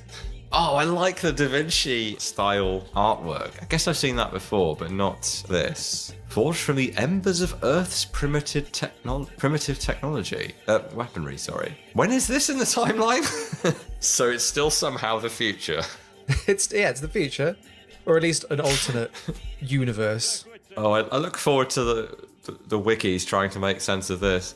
Okay, so design-wise, they say that this is... So they're trying to say that this is a version of his old single-barrel shotgun that's been remade, which I guess explains why it now doesn't have a pump, is a semi-auto, feeds from a sort of transverse tube on the bottom of the gun. It's surprisingly wacky. I do like it. Oh yeah, there's a lot to love about the weapons of the Dark Ages. I audibly giggled when I picked up more than one of them. I don't know, is it me? Have I been corrupted? Does this not feel a bit Warhammery? It feels very Warhammery. Yeah. It's the way to my heart. I was immediately thinking, how do I get chainsaw shields on my Space Marines? I'm enjoying the big chunky reciprocating bolt thing on the back and the fact that you can see the rounds moving up. Not clear how they're rotating. This is like an upside down P90 feed, I've just realised. Although actually no, it looks like they're coming up and turning around as they come up the ramp. Well, now I've upgraded it, it also fires in burst and sets enemies on fire. Nice. So we got a double upgrade there. Yeah, wow. So how is the super shotgun going to compete with what is already a very cool shotgun? Also the flaming Morning Star flail, by the way. Let's not let that one go unacknowledged. Probably about 45 times I played through the Dark Ages and just muttered to myself, that's so damn sick, just while playing. Today's episode is brought to you by World of Warships. Right now they've got a special event running centered on the events World of Warships. Through the effort in tactical mission. We don't need to play that. Count time. But we appreciate Thanks the to hustle. World of Warships for sponsoring. Yeah. But we appreciate the hustle nonetheless. I've had to go back again because I keep missing the first page of information. On the super shotgun. Yeah. Do you want me to give you a dramatic reading? Go on then. Inspired by the Slayer's success with the modified combat shotgun, the engineers of the Night Sentinels were tasked by the makers to create a weapon of pure devastation. One that would not merely serve, but define the battlefield. Built with dual barrels to amplify its destructive potential, the super shotgun was constructed using the strongest materials in argent nerve. Capable of enduring the unimaginable forces it unleashed, its design incorporated a unique black powder derived from the fossilized remains of ancient beasts native to their world. The weapon's thunderous roar became a harbinger of doom, one so feared that demons would falter and retreat at its unmistakable sound, like a clarion of death wielded by the unyielding hand of the Slayer. There you go. That's what the page says. Just in case you didn't get it. Thank you for that. Definite family resemblance to the one we just saw on this one. And it appears to be completely different from the old super shotguns. Correct me if I'm wrong. Oh yeah, big time. Well, this one's lever action. Completely different. It's not just lever action, it's also a flintlock. It has cocks on it. Don't laugh. Sorry. This is serious. Serious business. Yeah, I like the idea that you can make black powder from demons. So if I hadn't already seen it and you told me that, I wouldn't have known that was a lever, but it does have a lever on it. So it's a lever action double barrel, which makes no sense. Never mind. It has 2 external locks on it, or versions of locks. They're a bit weird looking, very stylized, and the things on the side are ostensibly flintlock cocks, not hammers, but cocks, as in a pecking male chicken, which is where it comes from. And they look like they are some sort of beast, and they also look like they have claws. Instead of flints, they have claws from some demon that are doing the igniting, which is genius, with the slight caveat that I don't know how that's happening. Like, what are they scraping? How are they making the sparks? Maybe we'll see. Maybe we won't. We probably don't care either way. Interestingly, we have, as well as various decoration, we have a sword depicted on the side. And I honestly expected them to give him some sort of legendary sword thing. Maybe they have as well. I just haven't seen it. But anyway, this is kind of referring to it being like a knight's sword almost. And we can't move on before I mention it has a mail grip. Mail, M-A-I-L, or M-A-I-L-L-E if you prefer. Chainmail if you must, which is very appropriate to this more medievally setting that we sort of have, or fantasy medieval, very least, and it looks very cool. I would normally say something like this is too busy looking, but I don't think I'm seeing the cocks fall, but they clearly are falling against a frizzen, so on the face of it, these are auto-cocking flintlock locks. So it's black powder made of demon bones, or ashes, and it's ignition via demon claw. I love it. I absolutely love that idea. I did see some sort of cosmetic, or what I thought was cosmetic, nod to flintlocks. I thought they were just going to gloss over it like every other game has. I'm fairly confident they're telling us that this is flint and steel, but it's not flint, it's claws. Now, how it's recharging itself, I don't know, but we do have flintlock repeaters, some of them here in this collection. There's one that fires a shot every time you pull a trigger, called the Belton. So it isn't absolute, considering how outlandish these games are, I am not going to say that this isn't possible in this universe. Like, it's not totally contrived and hand-waved. The functionality combined with the shield works so well as well. Spinning it Arnold Schwarzenegger style from Terminator 2 to reload it because you've got a shield in your other hand. Masterstroke. Oh, sorry, what I've just realised that I'm being dense about is that the lever will be doing the cocking of the locks. So it's break open, and admittedly they could have had the break do the cocking, but you wouldn't have to do it that way. You could have it, or it sort of does both at the same time. So are we seeing a latch? Because it's break open, but it's not like breaking half. Like it opens ports. No. Yes. Got it. That's the missing piece. So the lever is doing the work of opening the breeches and cocking the locks and priming as well. Now, there are magazine primers that could do that. Does this look plausible in that way? No, not really. Well, there'd have to be some concealed mechanism that is delivering the powder to the pans. That's the only bit missing from this design on the exterior. But I'm prepared to accept that there's something going on inside mechanically. This thing's big enough to conceal that. So lever opens up the breeches, cocks the cocks, primes the pans, closes the frizzens. You pull the trigger, the cocks fall, the claw strikes sparks, the sparks flash the priming powder in the pans, the main charges go off, and then you lever action it again. I never thought I'd say this, but this is almost plausible. So we've got this drop pod thing with a weapon called the Shredder, which definitely looks like it shreds something, and I'm guessing it's not paper.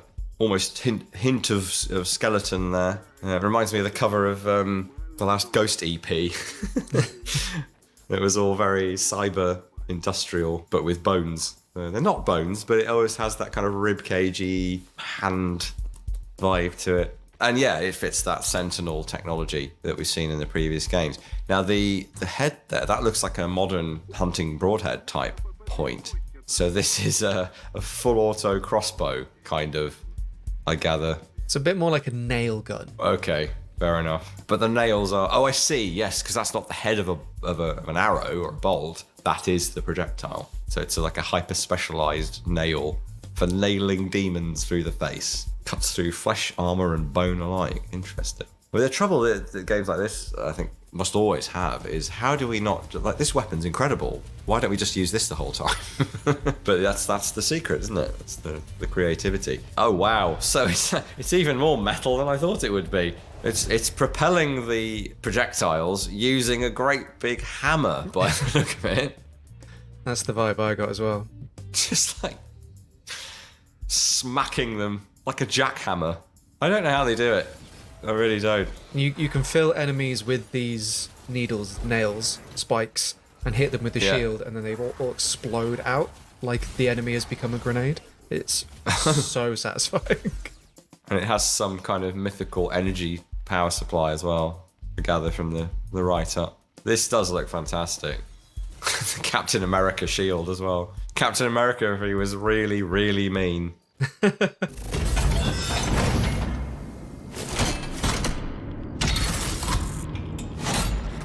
Yeah, so what you see here is the weapons are in families, and there's like 2 weapons per. Okay. So this is the sort of rail spike family. Previously, we saw the shotgun family.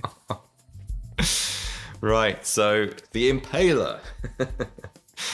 We're moving from graceful, positively dainty, arrowhead-like projectiles to railroad spikes. That's amazing. This is the closest thing Doom's ever had to a sniper rifle, but because of the close range nature of the Dark Ages, it still arcs quite heavily, so you have to just aim a little bit above the demon from a little bit of a range to get the headshot, and then you're rewarded that satisfying pinning a demon to the wall. Well, we've not long ago we've had full-on sniper type weapons with scopes and normal, like the auto cannon thing, and the so we kind of gravitated toward a normal arsenal of weapons for a game, and now we've kind of radically pivoted back to no, we're going to do our own thing, and you're going to like it, and I think we are. Devastating precision, powered by a crystallized hammer. Okay, so they're calling this sort of impact driver thing that launches these projectiles a hammer, which it is. Retired in modern times due to its immense weight and the rarity of its components. I'm not sure what components those would be. Railroad spikes? Where are they getting railroad spikes from? Definitely not. Are they some kind of a late one construction tonight. implement that happens to resemble a railroad spike? I mean, you could just forge them. They're visibly rusty in the gun. I'm guessing it's something to do with the propulsion system. The spikes do look like they have magical runes on them, though. I think based on the drawing, and now I can't speak Maker or Sentinel or Demonic or whatever this is, but what I'm reading is that rune is like a magical rune that explodes. So that's the ignition. The hammer hits that rune, which activates the magic, which explodes and propels something forward. Of course. How did I miss that? You're absolutely right. The sound effects are fantastic. So I'm guessing the soundtrack is some sort of indie... yeah, it's pretty low-key. Ambient. Maybe some whale music. Yeah, there's a couple of disco tracks in there as well. And Enya, that sort of thing. Yeah, it wasn't old, what's his name though, was it? Soundtrack. I think it's high time Enya went metal, actually. It wasn't also, Mick Gordon, dude. So, speaking of music, the music tracks that we've used thus far throughout all the EXP episode have been made in-house by Chris. I didn't know that. Yeah, so he's done all of our music. Our music is all original. Chris has done a fantastic job. What people should have been hearing thus far throughout this episode is a metal remix of our own theme music. Chris has made our very own metal version for the Doom episodes. So please show Chris some love for that in the comments, because he sent it to me and I was genuinely just listening to it because it went really hard. Oh, that's awesome. Yeah, he's done a great job on it. Oh, I see the drop. Once you get it dialed in, though, you can land headshots pretty reliably. And of course, there are no sights to speak of. The Doomslayer does an aim.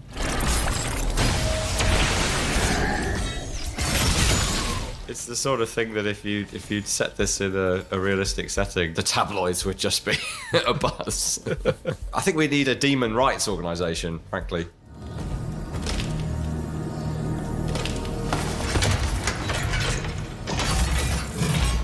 Now this weapon. Oh boy. Now this is already legendary. This I heard about, I think, straight after the first teaser. I was wondering how the feed mechanism on this worked. So we have some slightly manky-looking skulls in a semi-magazine thing under the action, I think we'll call it, and then these counter-rotating spiked wheels that grind the skulls up and somehow use them as projectiles. Right, let's pause, because I need to understand this. What a thing to say, looking at this. I must understand this. I must. It's festooned with skulls, which I'm very much a fan of. A weapon spoken about in hushed tones. Not here, it isn't. Loud and proud about the Skull Crusher. Born from the madness of a sentinel engineer corrupted by cultists. Well, that makes sense. No, skulls aren't always evil. We're not always the baddies. Resembling an engine of death. Yes, it should be a name of one of the levels if it isn't already. Crushes, curse-marked demonic skull. I was going to say they don't look entirely anatomically human. Bad, I was right about that. I wouldn't want to meet anyone who had this skull under their face. Seems to tremble with anticipation, hungry for the carnage to come. I think normally these weapon descriptions are kind of either whatever, or oh, that's silly. They've said that and that doesn't make sense. This is just glorious metal nonsense, and I'm all for it. This basically works like a automatic shotgun or a constant stream shotgun. Yeah, because it's just a wide spray of skull shards. I like the pistons chuntering away that seem to drive the thing. Oh, now there's like a hyper mode where they glow extra cursed and the shards have extra penetration. Now, if I'm going to try and be a bit critical here, only in the sense that could you throw skull shards at an enemy as a weapon, as a projectile? No. I actually have 2 skulls, and I refuse to elaborate on that. What? But they're very light. Bone is very light. Is hollow to some extent, or porous, even skull bone that is homogeneous is relatively lightweight. And so they don't have the mass. Bullets are made of lead for a reason. Arrows have a lot of mass. Skull shards don't. So we're relying on the magic to do this. So actually it could be cursed anything. It could be cursed bananas that we're shooting at the enemy, but that wouldn't be as cool.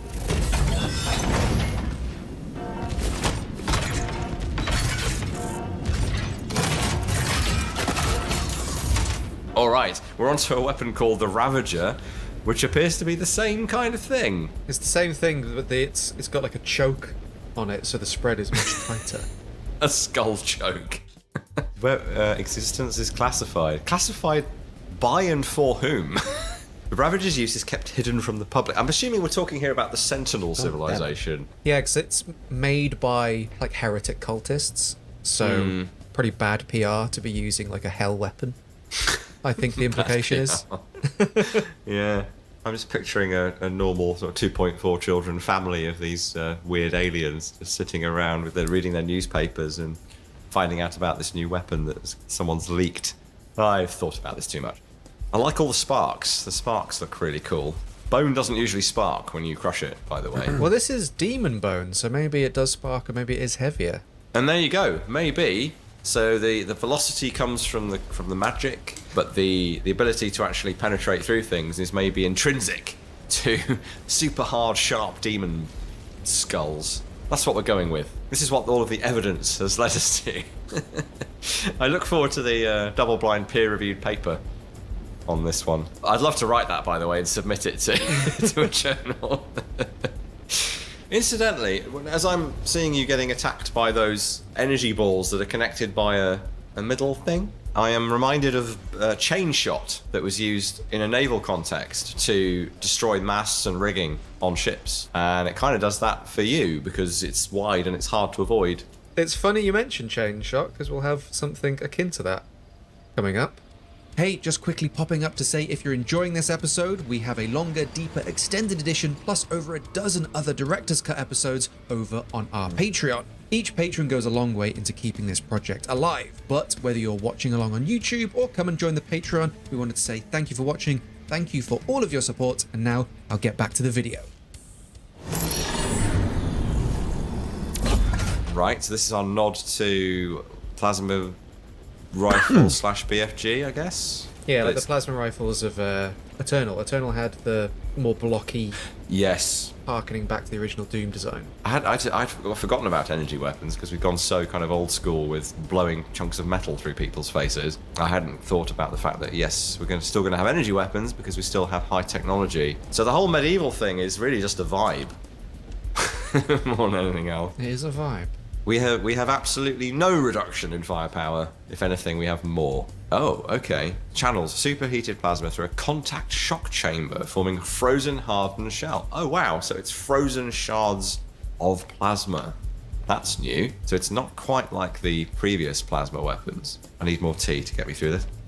In a good way. Yeah, it does feel a bit more like a combination of a projectile weapon and a plasma weapon. We don't have that ephemeral energy blast thing happening anymore so much. It's more like a bit like the skull thing, but more controlled and less scully. Feels like the mission statement for the weapons design in this game was find me other things we can shoot through demons. That is something. That looks like the tech of the shotguns and not the alien. Sorry, I keep saying aliens. I know they're not aliens, but this sort of extra dimensional. It's like the plasma weapon you saw before, and they've bolted two of them together. Oh, okay. Because the aesthetic said to me maybe like future Earth technology. The first-person view and the alternating fire reminds me of the nail gun from Quake. Yeah, it almost just looked a bit more Earth technology, you know, kind of deep blue, black kind of finish, and then those woven hoses, steel hoses. I'm amazed by the variety of guns in this. Oh yeah, they've done an amazing job on the weapons of this game.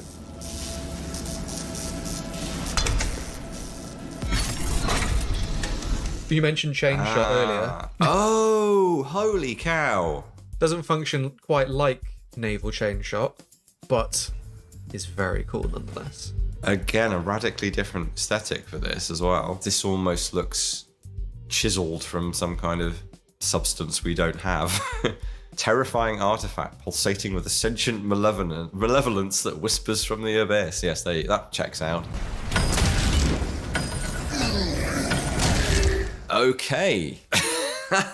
So it doesn't shoot chain shot. It shoots a shot on a piece of chain. Like a kind of crazy destructive frog tongue. Where instead of scorpions get over here, it's same function but get absolutely wrecked instead.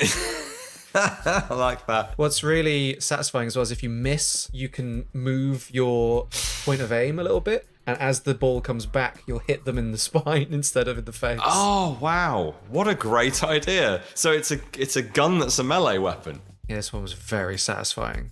I'm guessing this is a late game finding. Nope. Oh really?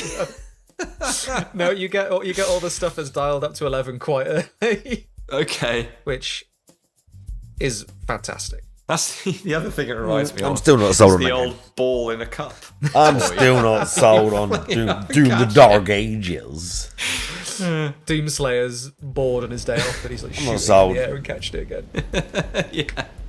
Oh, that should have been the idle animation. That's such a good idea.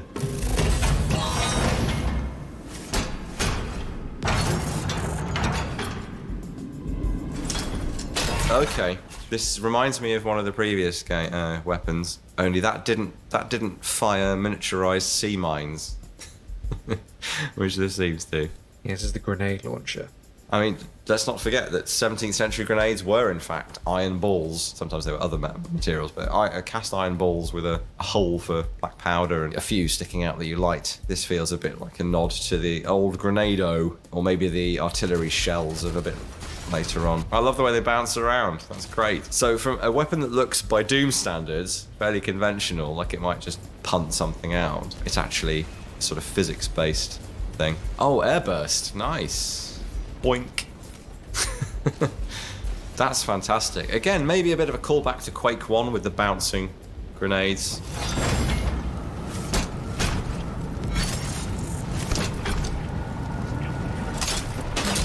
There's not Doom without a rocket launcher. Yeah, so the grenade launcher and the rocket launcher, weirdly enough, are so far the most conventional looking weapons, but the grenade launcher behaves quite differently. I'm excited to see what this does. It does have a shaped bazooka style bit for the shoulder, so there's some nod to comfort. The back end though is sealed, so our rocket exhaust is going to struggle. Yes, it's a rocket launcher with recoil. There's some flaming going on in the chamber. I don't fully understand. Normally you need the back end open for the rocket exhaust to, well, exhaust. So this would be more of like a mortar?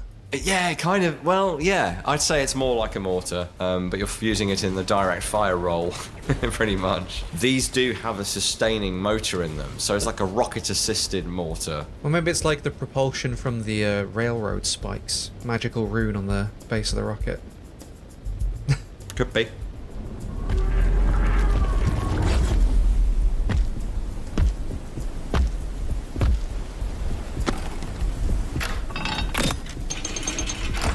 So this is the ballista. Oh no, we've not got the BFG in this game. This is the BFC. Oh! How did I miss that? The Ballistic BFC. Force Crossbow. I even read that on the screen and my addled mind failed to put it together. Yep, why not? Why not make the BFG a giant crossbow? So it fires enchanted tree trunks, essentially. Yeah, it's pretty impressive. Does that mean that the BFG is somehow subconsciously trying to replicate ancient magical technology? It's like we had to invent our own giant green energy weapon. Well, the lifespan of, or the history of firearms or ranged weaponry went from crossbow to firearms, in a way. So maybe this is just the early history of the BFG. Oh, that's right. We nicked this technology from them, didn't we? The BFG technology, rather. In the original games, it was just kind of implied that this is future tech, human tech. I was thinking while I was playing, I wonder how they're going to do the BFG, because they can't not include it. And then this thing emerged from the ground and started deleting the screen in giant swathes of green, and I was like, ah, beautiful, nailed it. I do like using the crank, the Kranakin windlass whatever vibe of the drawing it back as part of the build-up, as it were. It does weirdly work quite well, even though we did have the ballista in previous games, which is very crossbow adjacent. Well, I believe in the Dark Ages, the BFC is a mounted weapon, and that bringing the bow back is done by a machine or a crew.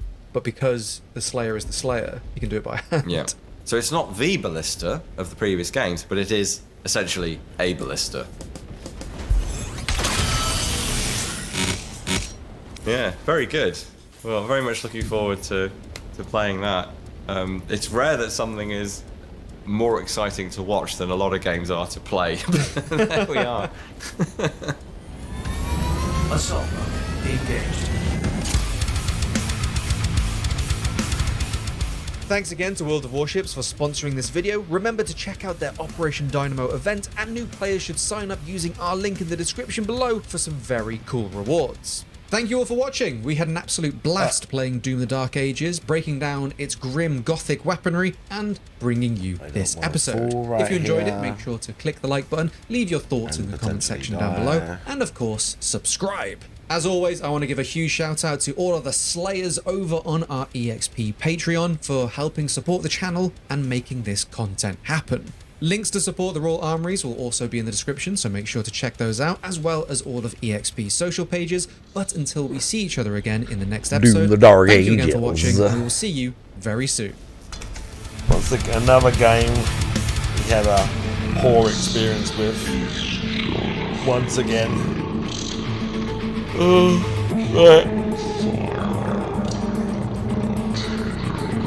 Right. I may be back later, depending on what time I'm back. I may not. I'm not sure. May not. If not, I will watch the nonsense Wings thing tomorrow. Anyway. Right. I might be back later, like I said. I'm going out for a bit, but I'm getting a lift, so it's not going to be no late thing. But I might just be tired and or work and stuff, so we'll see. But at least I did something. At least, you know. At least there was a little bit, you know. At least you got a little bit of content. So there is that.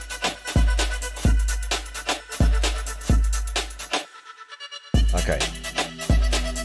I'll see what we're doing.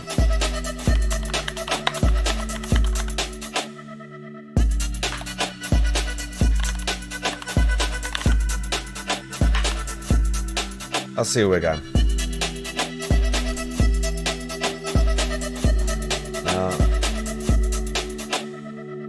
No, fuck's sake.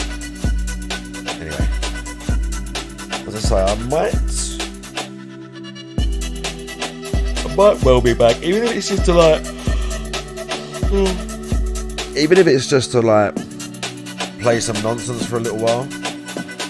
Oh, hang on, I didn't realise he's on BRB. We'll do Ludwig instead. He's on BRB. It was just loading up. We'll do Ludwig instead. Tevin will be back later. Alright. Yeah, I might be back even just to play some like Battlefield or something like that tonight, maybe. I might be back just to do something anyway, so we'll see. Anyway, yeah, thanks for hanging out. I'll see you later. Bye-bye.